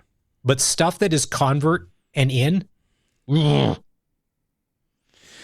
let us know what you think. 936-6262. When we come back, we're going to have more winning on the Sports Cage. Streaming at sportscage.com. Curtis says thanks to everyone who's hitting the like button there today through the YouTube channel. And if not, you can catch us on the streams and always on the stick, 620 CKRM. Welcome back to the show on Tuesday for Saskatchewan Lottery, main fundraiser for sport, culture, and recreation in Saskatchewan. Thanks to Kelly playing along on Pump Jacks Cathedral trivia there. And then Brian texted us in, put us in our place. They were both Zach Collaros' roommates for 3 seasons. So there. I think Maz is stuck up on the famous part of it, but good catch, Brian in Udorf. Let's go out right now and talk to Brian Raymond from Flowing Springs Golf Course, like we do every Tuesday and Thursday. And Brian, a heck of a Labor Day game. We got the win. Now, the misconception, Brian, people have is like, it's September, it's fall, bring the dock in, everything's done. September's the best time to golf, in my opinion. You're absolutely right. We got a taste of it for the last couple of weeks because we didn't have much wind, and that's typical of what happens all throughout September. We don't usually get a lot of wind. The temperatures are cooling off. It's like today. It's gorgeous out right now. It's a little bit of a breeze, but the temperatures are comfortable. You don't have to worry about getting caught with too much sun and that sort of thing. So it's been actually pretty good. And we had a great weekend over the weekend. We had lots of folks from Winnipeg in, surprisingly, but that was awesome. Nice. Did they do well in the lounge? It seemed like nobody tried to pick a fight with them, at least not yet. What? Hey, you moved the twilight time. Give people the heads up on that. Yes, indeed. We started it last week. We moved up to 5:30 for the start of our twilight, and next Monday we're going to move it to 8 o'clock. And this is all in an effort to give people a chance to get at least 9 holes in. And one of the things that we should mention, too, is people are going to get a little disappointed because they think they have to tee off a lot later. We book a week in advance. So if you know, for instance, that you're going to play next Tuesday night here at Flowing Springs, give us a call now. We can do it. So it's a week. We book everything a week in advance. There we go. Range is still busy out there? Yes, it is. A lot of people still practicing, taking out their frustrations, that sort of thing. And, we're obviously closing a little bit now, but usually about sunset, you can still get golf balls here probably till about, 7 o'clock and get a chance to hit them. Awesome. And then let's just go before we go the Monday and Wednesday specials. That's right. Monday and Wednesday, if you're a lady or a senior, meaning over 60, every Monday, every Wednesday, $39 to come out and play the golf course. Oh, beauty. All right, Brian, thanks so much. It'll be a nice night to swing the wrenches tonight, and we'll catch up on Thursday. You betcha. Right on. Brian Raymond. You can go visit Flowing Springs. You can book online, like he said, 7 days in advance. That's a solid move. If not, you can just call out there. If you don't want to book online, call out to Flowing Springs, and they can do the booking for you. All easy, simple like that. The number is 543-5050. Maz is back with us here. All right, we got to give this away. Rams game, we talked about craziness in Calgary. Home opener this Friday at Leibel Field. SportsCage is going to be live there before. So I hope there's a massive tailgate, which there won't be. That'd be great. That'd be great atmosphere for us to do the show in. Go, filter through some of the setups. But we have every day this week, so we're going to do this one right now. Rams prize pack. 2 tickets to the game Friday. Rams and Golden Bears. 2 youth Ram hoodies. Ute. Perfect. 2 Ute. And 2 Ram water bottles. All right? So what we're going to do is 936-6262. Just text in the word Rams, and then Curtis is going to find someone at the end, spin the wheel of winning, and you can go to the game. 2 tickets to the game Friday night, 2 Rams hoodies, and 2 water bottles. Those are youth hoodies. Or if you're smaller in stature, I'm sure they'll fit you. All right? Hey, you know what I mean? And maybe there's a jockey that's going to text in. There's a rumor that if there is a tailgate, Sharky is actually going to fire up the barbecue, and he's just going to give away wild game that he's killed over the years. I asked about it when you were away about the trailer thing, and can we shoot the guns out the window? Basically, we're not invited to ever go be part of that, and that if we're a pain in the on the drive out, he said there's ways of dealing with us before we ever get there. So, barbecue roulette at Sharky's house. Never doing that. What is that? A potato? I'll eat that. It's like the one time we went to Nogales in Mexico. Everyone's like, order. I'm like, I'm not eating any of that. They got donkeys in the back. Did you see that? Tied up. I'm sticking with the French fries. Or tater tots. It's funny that you mentioned fries. There's been a bunch of places, whether they be in foreign countries or relatives you really don't trust. You go to their house, bread and butter. I was teaching this to kids, except for the one that has the gluten and dairy allergies. Bread and butter, solid. You can always get by on that. Fries are pretty much good anywhere, even if they're kind of homemade-ish. Shouldn't kill you. Yeah.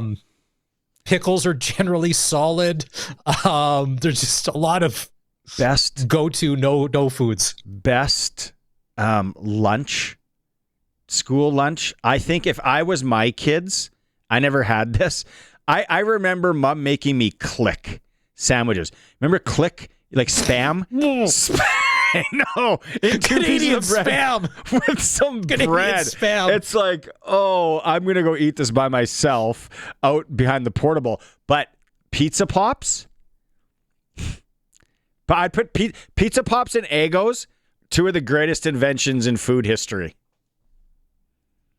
The thing about going to Hawaii, and if you've been there, Spam is a big part of their diet because they honor it. If you go to Burger King or McDonald's, you can get a meal with Spam in it because that's how much they revere Spam in the Hawaiian Islands.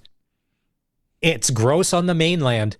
It's gross on the island. And Click is Canadian. It's the Canadian version, tariff-free Spam. Elbows down, Barn. In the kitchen, elbows down. Click. I can't believe it. And now, we'll walk down aisles at grocery stores, and I'll show my kids and be like, I ate this for lunches. This right here. Or a cucumber sandwich. What's going on? And solid. Bread, so good. bread, butter, so cucumbers, sandwich. What? And then now, I don't want to take Pizza Pops. Listen, you're going to get a Click sandwich. You don't shut up. I still remember in June they were going on a field trip somewhere, so they had to bring their lunch. And I went to Subway, and because the cost of everything's up, like a 6-inch sub was $9 something, and you're like, I would have loved to revert to, can we just make you a cucumber sandwich? But that doesn't fly in our house either. It does not fly. Lots of people texting in Rams. Some guys texted in Ram. Ram. We're looking for Rams or Ram if you want to win that prize pack. It is a Sports Cage. Quick break. It's streaming at sportscage.com. Riders had the day off today. If you missed it, Coach Phillip Daniels was on the Coaches Show. You can go back, listen to a podcast for him. He breaks down the game nicely for us. He'll be back at it tomorrow. Blue Jays, they need to start winning baseball games. Game 2 versus the Reds after a loss today. Getting started here right away. They're 2.5 up on the Red Sox and Yankees in the AL East. Don't forget high school football starting a lot of places. I know it started a few last week. We want to know what's up with your team, your community, whether it's 6-a-side, 9-a-side, or 12-a-side. Email us, hi, that's H-I, at sportscage.com, and let us know what's going on in your neighborhood with your team. Prince Albert and the Blades played Western Hockey League preseason today. The Blades won that 3-1. Humboldt and Kindersley are playing tonight in the SJ preseason, 7:30. In hour 2, it's 4 Extreme Hockey and Sport in Regina, where they have the price match guarantee. If you're into shopping local and you find a cheaper price, they can match it now. Extreme Hockey and Sport. We will have Arash Madani in hour 3. It's a Sports Cage on Tuesdays for Sask Lottery, streaming at sportscage.com. Welcome back to the show. Last hour on Tuesday. Like he said, for Saskatchewan Lotteries. Thanks if you're making time watching it through the YouTube channel and sportscage.com. Maybe you're out on the combine, farming, harvesting, listening on 620 CKRM or the apps coming through in crystal clear FM frequency. Or what frequency would that be, Maz? You're up to date with the apps. What's that? Is that what do we say there? Coming through in stereo? It would be a digital signal. Curtis says it's digital. It's a digital signal because it's not going through any transmitter. Yeah. So if you've got us on your phone, Apple or Android store, it's free. Yeah. And then sign up for the notifications. We love to send out notifications. Anytime anything happens, boom, something's going to show up on your phone. We listen to it in Alexa. The sound is great. It sounds sexy. So yeah, that's how you can listen to us. It's awesome. Prairie Land Rentals text line. First is a sad one. Georgie texted today. Clutch performer. Could have been a little bit earlier. He's probably busy. He wanted to give huge performance and acknowledgement to both current and past firefighters in their town, Pilot Butte, Balgony, White City, Emerald Park, for containing the Saturday fire to 2 homes. Could have been a whole community of Aspen, Crescent, Plains Court. I saw that on Just Bins. Yes, I go on Just Bins. Yeah, I saw that. Great. I saw that as well. And I mean, luckily, if there was strong winds, and that that if you're a firefighter, it's flames are one thing. It's the wind you can't control. One thing I can't do: firefighting. Be a nurse. Be a teacher. Cop, maybe. The other stuff, listen, the hard stuff. Ooh. No. I'm going to exclude you from that bottom one as well. Cops. I'm out on the cop. Okay. Would you pass the test? Would you answer all the questions honestly? The lie detector. No, I wouldn't. Well, how about some sort of security guard? A high performance security job. Could do that. Except I don't want to sit at the table. Now it looks boring. Okay, and then the other text came in because we talked about Click and ham and kids taking lunches, and I had to take Click and a cucumber sandwich the odd time that got all soggy and gross. Dustin from Calgary. First grade, he said LOL like he was laughing along. First grade cup in Regina, my grandma packed sandwiches, not Spam. Pretty sure we were the only family at Taylor Field eating lamb sandwiches. Not as bad as we were on a family vacation, and because we have an odd amount of kids, I had to sit in the other row with 2 other people. They ate egg salad sandwiches on the way to Hawaii one time. And they told me the rationale. Well, we needed to clean out the fridge. So she had not 2 of them. She had packed 6. She goes, I don't know if we're going to eat them all, because they were nice people and they offered me one. Now my wife's looking over, and I'll eat eggs occasionally, but egg salad is probably, and deviled eggs and hard-boiled eggs, probably one of the grossest things on earth. But sitting next to that on a hot plane, she is loaded for bear with 6 egg salad sandwiches because she couldn't bear to throw them out before they went on their luxurious Hawaiian vacation. And I'm like, thank you, no, I'm good.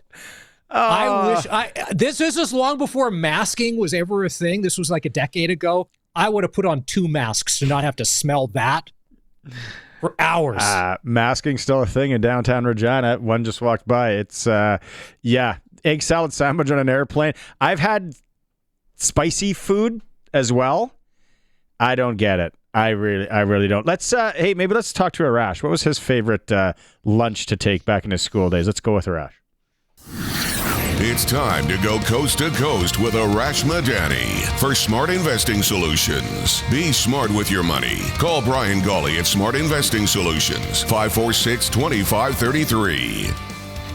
Arash, I'll put the pizza pop up against any sort of luncheon sandwich for the kids these days. What about you? What was your go-to? Oh, man. I find this is a running theme of the last week with you and I, Barney. I loved when we'd order pizza and I'd have leftover pizza as the lunch, right? So that to me was explain to Sasky people how good that was to wake up that morning and know you had cold Western pizza in your hotel fridge. A hotel fridge after having how many cocktails with you jackals on Wednesday night? No one's counting. Who cares? No one's counting. So it definitely helped clear up some cobwebs. The other thing about lunch was, remember November 1st at lunch when everyone brought their best Halloween stuff? Like the first day after Halloween, that's when you'd have the full chocolate bars, the big bags of chips, the cans of pop. Truro, Nova Scotia rolled a little different than the West Side and Saskatoon, Maz. It was like a popcorn ball. Who gave me an apple? Those gross Halloween sucker things. And people would give pennies. Like, oh, what a life! Things you should never do. Consume the apple. Anything homemade. No, sorry. Okay. It was, Maz and I talked at the beginning of the show. The Hamilton-Toronto game, what a finish. The Riders, Bombers, no slouch, although it was 4. I thought I had a steal at 4.5. I was jumping up and down. Pretty good weekend of football. Hey, Arash? I mean, it was as good as it gets as advertised, those 2 games. Now, I got to tell you something. I was telling Curtis before we came on. I mean this sincerely. I was hoping the Bombers were going to convert on the 2-point conversion. I really was. Nope. Because I wanted the game to come down to a Brett Lauther field goal attempt. I badly wanted to see the kid deliver. Just became a dad, embattled at home, boom, to get it done. But then Tavon Campbell took care of business. What if they gambled? Because what if they said, no, we're just going to... Or if they did go with the kick, what if he misses, though? Okay, so here's a question. And I thought about this morning. What if Lauther just kicks the snot at it? Like if it's a 55-6... I know he's hit from 59, but like a 60-something yard attempt, and he kicks the snot out of it. Misses, but they win on a rouge. As time expires. Is that a success? You win the game. Yeah, I don't see. No, because now there's a good chunk of Rider Nation one in a million talk. I don't think it is. It's funny. My point to Barney was there was a lot of people thinking, because our champagne problems now that we're 9-2 are back again, that we didn't beat the Bombers by enough. People wanted 15 or 20 points. I'm like, there's no, like Winnipeg is a good football team. They're 6-5. They're not Ottawa. Once again, they are not the Ottawa Red Blacks. As long as Zach Collaros is their starting quarterback, they have a chance. And you saw it, a chance to score and a chance to score quickly, Arash. That's the part that didn't go away. Winnipeg can score in 2 plays. They can drive the field and put it in the end zone, it seems. Still, depleted or not. Here's something else I was thinking about today. Because it's becoming very clear what the glaring issues are with the Bombers. I remember, this is going back a while ago, but when Anthony Calvillo, maybe in year 2 of becoming the starter in Montreal, Don Matthews is like, you know what we're going to do, AC? We're going to have you call the plays in the huddle. There's not going to be signals from the sideline. There's not going to be dudes coming in off the bench with the play call. Certainly in those days, there was no microphone in your helmet. AC, this is your offense. You run the show. We're going to do all our game planning before. We can talk between possessions. But in the huddle, on the field, what if Winnipeg does that with Zach? Like, Zach's earned that. He knows the offense. He's got the command of and respect to the guys. Look, this is from afar. My sense is there's some frustration there with the play calling. It's a first-year offensive coordinator. It's a dude who's been elevated from running back coach, which for the most part is one of the junior-level positions on a coaching staff. Zach let it fly in the fourth, and it worked for them. Give him the keys. They're 6-5. Why not? Why not? That's not a bad way to look at it, that's for sure. Didn't think of it.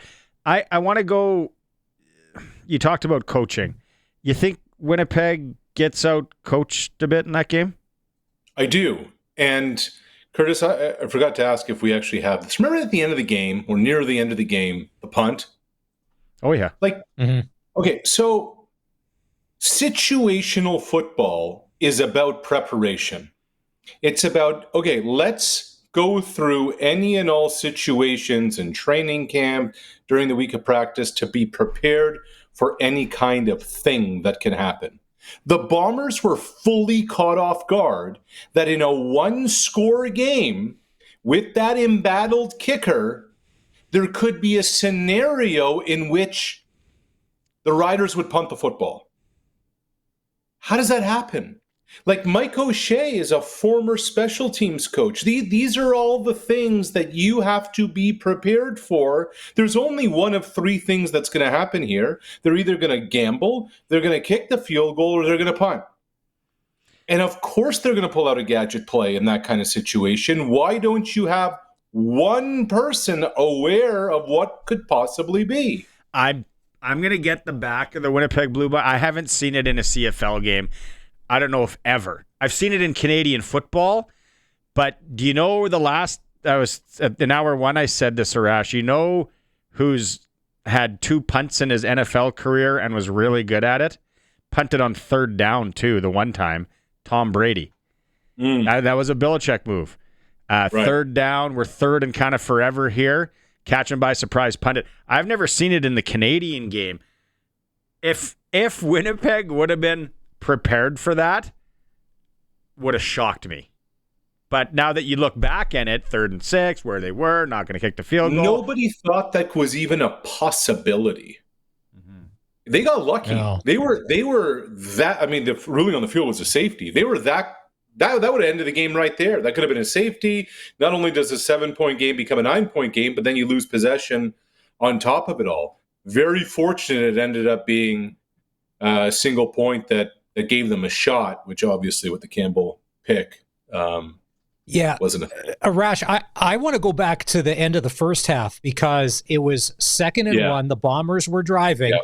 And normally comes Chris Streveler. They're going to get the first down. They're going to keep the sticks moving. And they left Coleros out. Wait a minute. Oh, he's going to throw. And then they get the sack. I'm like, that's not Mike O'Shea football. That right there, that's not what they normally do. And as a Rider fan, I'm like, thank you very much, Mike O'Shea, for drifting off course, because 99.9% of the time, you bring in Streveler, you get that yard, it's first down, sticks are moving. Because my big thing, I'm like, are they gonna make this a 17 half if they go down and score? Thank you, Bombers. There's just no rational explanation for it, Maz. I mean, that's as brutally honest as you can put it. Like, the way you handle coming in and out of a half is really important. The way you handle short yardage is really important. The way you handle situational football is really important. That was a debacle the way that first half ended. Like, I'd love to be a fly on the wall for a self-scout of the Bombers first. Like, if they had a bye week coming up and they went back and did a self-scout of their own coaching of the first 11 games, say 6 of them, 7 of them, what are they honestly saying when they look at some of the decisions that have been made? I just don't understand it. Because that 3 points would have been really important near the end of the game, because all of a sudden they score that touchdown. Then they just got to go for one.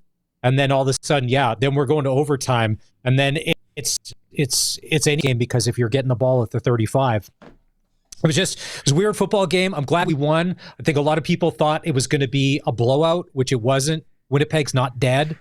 And I have to say, after you guys interviewed Zach Collaros last week, because he always looks a little grumpy in the media, what a good dude. He's a fun guy. Just what a good dude. I wish we would have got a chance to see maybe more of him in Rider Nation, because he just seems like a great guy. I think the guys interviewing him were really good dudes, is what I heard too, as well. That's not the feedback I saw online. Don't check the comments on Reddit. That is not the feedback on Reddit. Oh yeah. I just want to tie the bow. One last thing on the Winnipeg thing. Best player in the Canadian Football League last year. Best Canadian in the Canadian Football League last year. Brady Oliveira, 5 carries. 24 yards. 5 times you call the number of the best player in the league. What are you doing? Okay, what do you think this weekend then in the return match? Just a steady dose of Oliveira? Yeah, I'm intrigued. I really am intrigued. It cannot continue to be this way. I just want to say this too, guys, before I forget, because the three of us have been watching Canadian football for a long time. And maybe it's because he's in a non-sexy position. Maybe it's because he went to a university that didn't have a lot of November success. Maybe it's because we forgot about him when he went to the NFL. On the 2nd of September, I am confident in stating that the best defensive player in the Canadian Football League this season is Tavon Campbell. Like, to me, it's also like Moncrief is in the conversation, but it's not close. And yeah, like the punctuation, the final brushstroke, the exclamation point was the pick 6. That wasn't really a pick 2, I guess. Is that what you call it when you take a 2-point convert back to the house? The deuce. His speed, his anticipation, his ability to track down a football, his closeout speed, his catch-up speed, his instincts, his football IQ, like every single thing that you would want in a corner, the athleticism, the intel, the film study. I mean, it's all of it. It's all of it. And he's making game-changing plays, game-sealing plays on Sunday night. Remember earlier in the game, along the opposite sideline, he tracked down a football that had no business being tracked down. I don't know if I still have a vote. I have the last few years, but if so, already, to me, Campbell is the CFL's Defensive Player of the Year for 2025. Okay. Maz is going to back me on this, I think, now. But why wouldn't a guy or girl put a little sprinkle, if that's what you're into, on the Toronto Argonauts to at least make the Grey Cup at this point? Is there a better 4-8 football team, Arash? Man, Nick Arbuckle is tearing up the league. So, Barney, I want to go back to like April, maybe May. I kept telling you, I don't think Chad Kelly's playing this year. Yep. Then there were all these reports, Chad Kelly's practicing. I kept telling you, I don't think Chad Kelly's playing this year. Mm-hmm. It's September 2nd. The way Nick Arbuckle is playing right now, you ride Nick Arbuckle regardless of how Chad Kelly's doing. Mm-hmm. Nick Arbuckle was absolutely splendid yesterday. And it wasn't just the final drive. It was throughout the afternoon. Like, suddenly Mackay Polk is just thrown into the mix. Took a little while to get him going. You know, I think 4 balls for 11 yards or something like that is how the day started. And then when it was time for the deep ball, they went to the deep ball. When it was time, I just think his growth this season has been tremendous. Yesterday was a must-win game. Yesterday was their season in a lot of ways. Like, they needed that football game for a bunch of factors.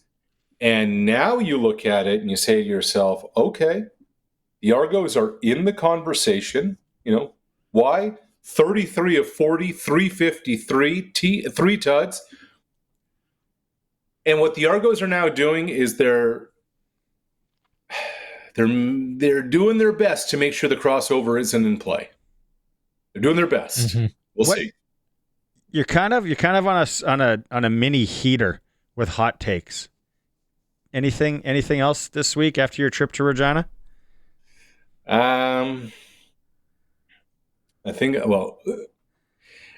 actually, the Calgary-Edmonton game yesterday was just, what was that? Oh, okay. So was that not a good? So it was unwatchable. So do a lot of people that are the so-called experts that follow this league that write about all these people, not maybe they don't have to apologize to John Halfnagel and Dave Dickinson, but maybe they should at least acknowledge that if you're going to blow up your roster, if you had to pick two guys that could do it in a year or less, that they have the pedigree. I don't know where they found all these dudes. Most of them never played the game before. And that Cody Fajardo, I feel bad for him a lot of days. Yesterday, Cody had nowhere to run. Spinorama right or left was not working because the Stampeders smothered them the whole game. Maz, I agree with a lot of what you said, but also Vernon Adams is just playing really good football, and Vernon Adams is not turning the ball over. And that's really the name of the game. Like if you continue to win the turnover ratio over and over and over and over again, boom. I mean, the Stamps won. It wasn't pretty by any stretch. It wasn't even that. It wasn't dominant offensive football. But when you win all three facets, it's in a kicking game. You take what was a punt back to the house. Yeah. When you win all three facets and you don't turn the football over, that's the recipe. It's not dominance, but it wins. And that's 162 yards. 162 yards and one touchdown for Big Play VA. Jeffrey on the YouTube chat is going off. He's a huge Calgary fan, and he's getting some pushback from Rider fans. But at this point, I don't think you can argue that they're the team to beat. Yeah. I don't know if they're the team to beat. I think right now they are. Why? I think that it's impressive that they showed the stat yesterday during the game. They've given up the fewest touchdowns on defense. So Bob Slowick's defense, they've given up 15 touchdowns so far throughout 13 weeks of the regular season. And I think the next closest was 23 or 24. You know why I say that, Arash? What I just feel, again, just a pigeon in Regina talking 3-hour sports here. I never coached in the league. Why I think is because you talked about situational football. You talked about situational coaching. I feel the two games where there was a big measuring stick for them was against the Saskatchewan Roughriders, and they checked all the boxes twice. I didn't buy it in the first one. I was like, pfft. After the second game, I'm like, they match up well. They're doing something well. Now, mind you, November's a different time. October's a different time. So there's going to be a lot of factors in play. I think right now, Jeffrey said they're the best organization. Chikai on that. Maybe the best team right now, I would say, is the Calgary Stampeders. Interesting. The best part, Barney, we're going to find out soon. We're 2 months away. Hey, you know what, buddy? You know what's going to happen here? And I think I said this to you when they were 4.5 games up. I was like, they could still blow this, right? Like there could be the Jays. Blue Jay fan tears from coast to coast. And now what are they, 2.5 up? I know. I checked the standings last night. I'm like, what? It's back down to 2.5 games? Are you kidding me? Oh no! I just got a text. I just got a text. It's 8-1 Jays in the second. Can't wait for the bullpen to still blow this. I mean, that's kind of the feeling around the ball club right now, isn't it? I've been jumping on the wagon a bit. People that are diehard, Colin Lovequist, maybe he's not at work today. Right. What is going on? Yeah, they're hammering. They're hammering them right now, bottom of the second. 8-1. That's what I'm saying. Okay, yeah. Well, it's 8-2. Here we go. Yeah. So, and I think this is important to remember. a lot of people are kind of, and this is what happens in a pennant race and the bandwagon and whatever. A lot of people in early August, mid-August, are like, "Yeah, let's jump on board. This is a lot of fun. They're winning games, etc." For those who have been following this from the jump, like Colin, who was great to meet last week, you ran into a situation a lot in April, May, and June where that bullpen got you through games, where the starters weren't living up to their end of the bargain, and it was the relievers that were asked to do a whole hell of a lot. The miles have caught up. And now what ends up happening, guys, and I've seen this a million times, is that when the seed of doubt gets planted into the head of a young reliever, middle-of-the-road reliever, it can be dicey. Now, the Jeff Hoffman thing honestly feels like a coin flip every time he comes into the game. But there's reason for concern here. Like, I wouldn't say worry, but concern right now with a month to go. Okay, let's close on this question because you're taking up lots of your time. Who's on a bigger hot seat, Jeff Hoffman or Brett Lauther? The Hoff-Lauther. It's the new sectional at Lazy Boy Furniture. You guys The are hot relentless seats. on poor Brett. He just became a dad. Leave him alone. Okay. Hey, good. Record this. Curtis coming down in 5-4.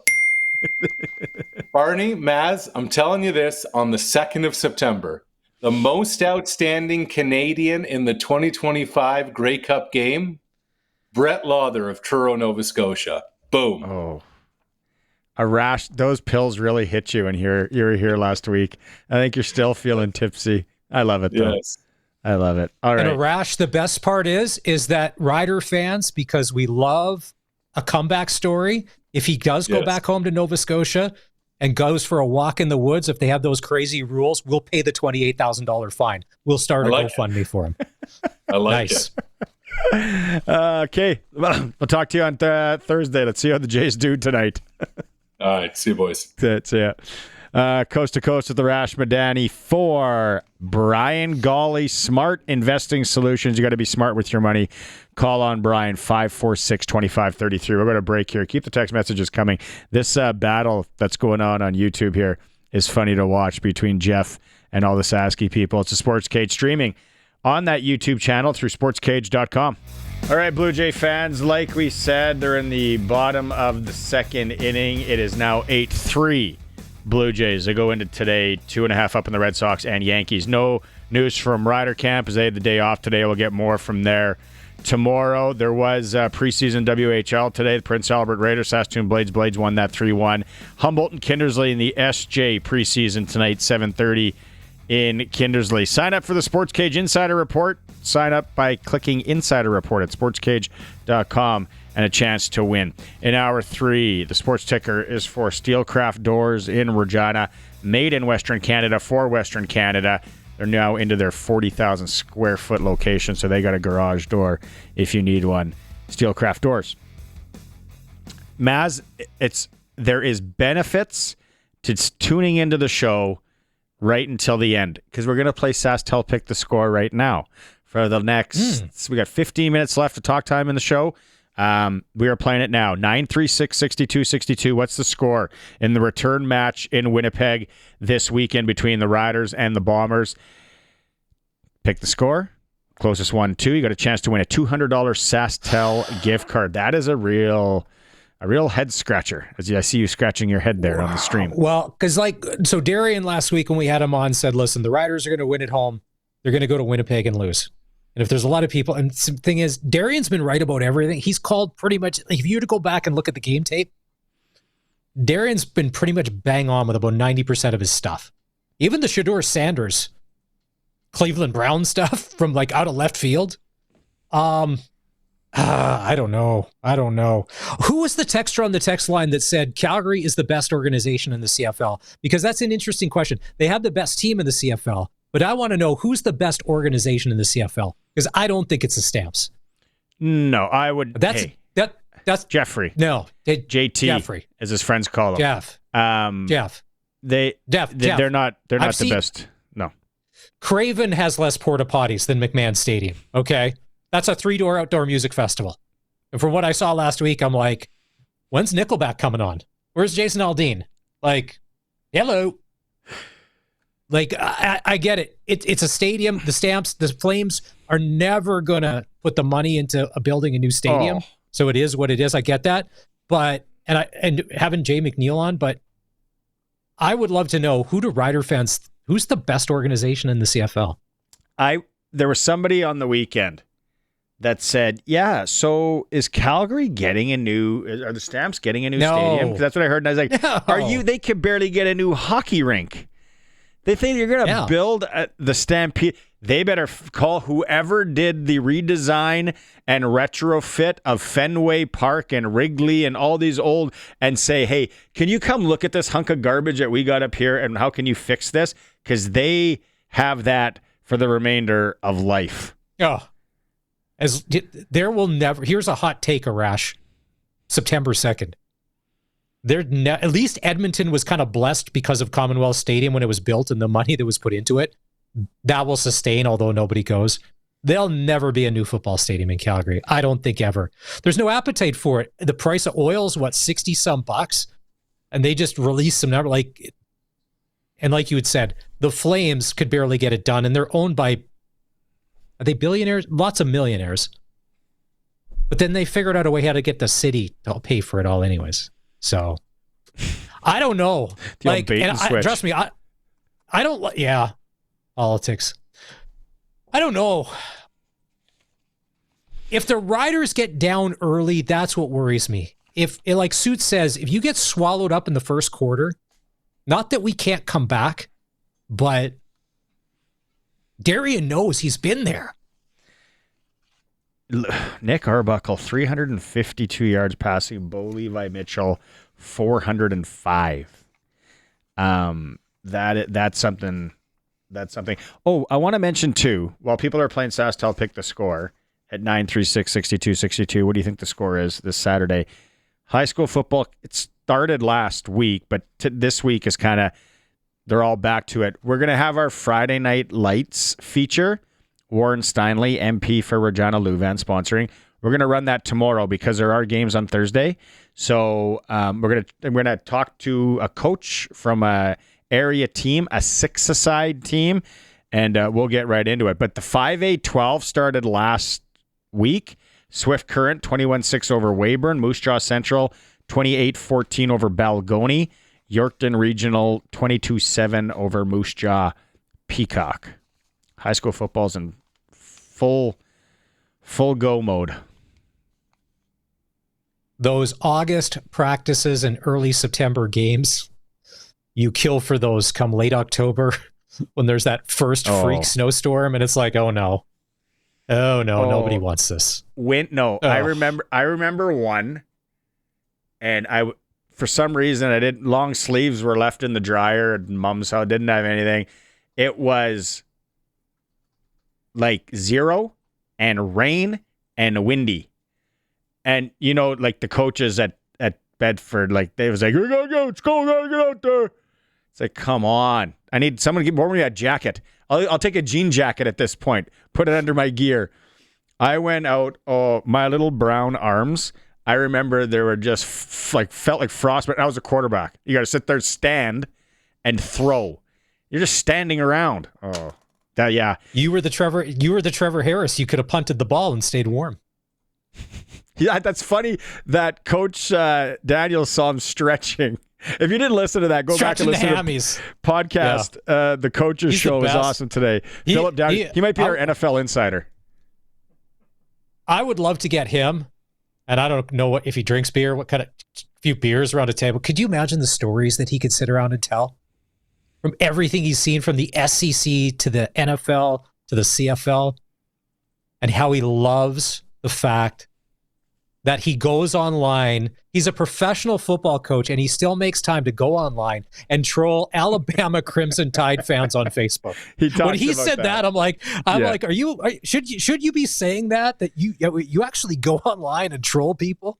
I love it. He's the best. An absolute beauty. Played for the Seahawks, the Bears, and then longest stint was with the Washington Redskins. They don't have time to watch the Netflix documentary. I didn't think I'd be into it. I didn't think I'd be into it. The Dallas Cowboys, America's team, the Cowboys and the Gambler, or whatever it's called, because Jerry Jones is an absolute gambler. Now it all makes sense, because if you're a gambler, if you're a hardcore gambler, you're either really good or you're really no, and you always think you can beat the house. The house never loses.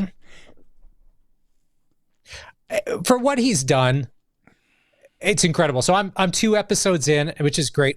Here's a story from the weekend I feel bad. College football started. The Texas Longhorns, coached by former Rider Steve Sarkisian, Arch Manning is their quarterback. That poor kid had so much pressure on his shoulders, and they go and they play the national champion Ohio State Buckeyes, and they lose. And you would have thought this poor kid, it's his 3rd start ever in college football, that his career at age 19 is over. He didn't bring that on. It's the media that did that. And Ohio State was the national champions last year. They could have won that game. As bad as he played, and poor guy's getting lamb-basted. Okay, get this. What's the text line saying? Arash just texted me. Arash just texted me. Get this. He get this. Hey, when we began talking Jays, they had an 8-1 lead. Now it's 8-6. It's been 4 minutes. Oh, Jays fans. Well, no, and the more concerning thing, the Reds, okay, that's one thing. But rewind a few games against the Brewers, the best team in baseball. Same thing with the Dodgers. They have good pitching. They have good hitting. They have solid lineups. If we do make it, where all Jays fans want us to go, careful what we wish for, because there are some teams out there that aren't playing as the team of destiny. They're just the really good team that's going to deserve to be there, because Milwaukee, like the Dodgers, just good at baseball this year. Will they win the World Series? Who knows? But when the 2 games the Brewers won, they looked good, and the Jays didn't. The Jays are 20-55 when they score less than 4 runs. We had a bunch of people that texted in for the Rams prize pack. Curtis is going to pick somebody. We're going to have another one to give away tomorrow, and Thursdays we get set for the Rams home opener against the Golden Bears at Leibel Field, 7 p.m.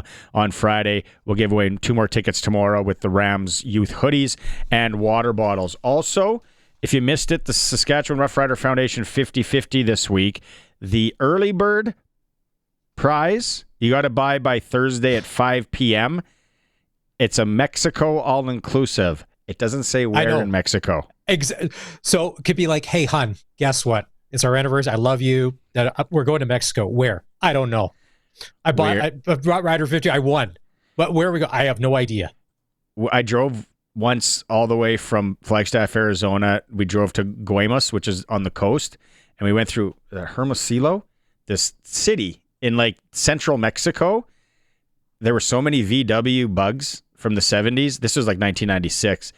And they had tons. They always have pop in glasses and glassware. That's where I talked about the guys were eating food. And I'm like, I'm sticking with French fries on this trip the whole 7 day. But it's a seven night, 5-star resort. So that's got to be good. Flights, transfers, package for 2, or you can take $5,400 cash. Riders5050.ca. And then things are starting to heat up that people are listening to the end with pick the score. Your odds are still pretty good to get in today. What's the score Saturday in Winnipeg? 936-6262. Let's go to break.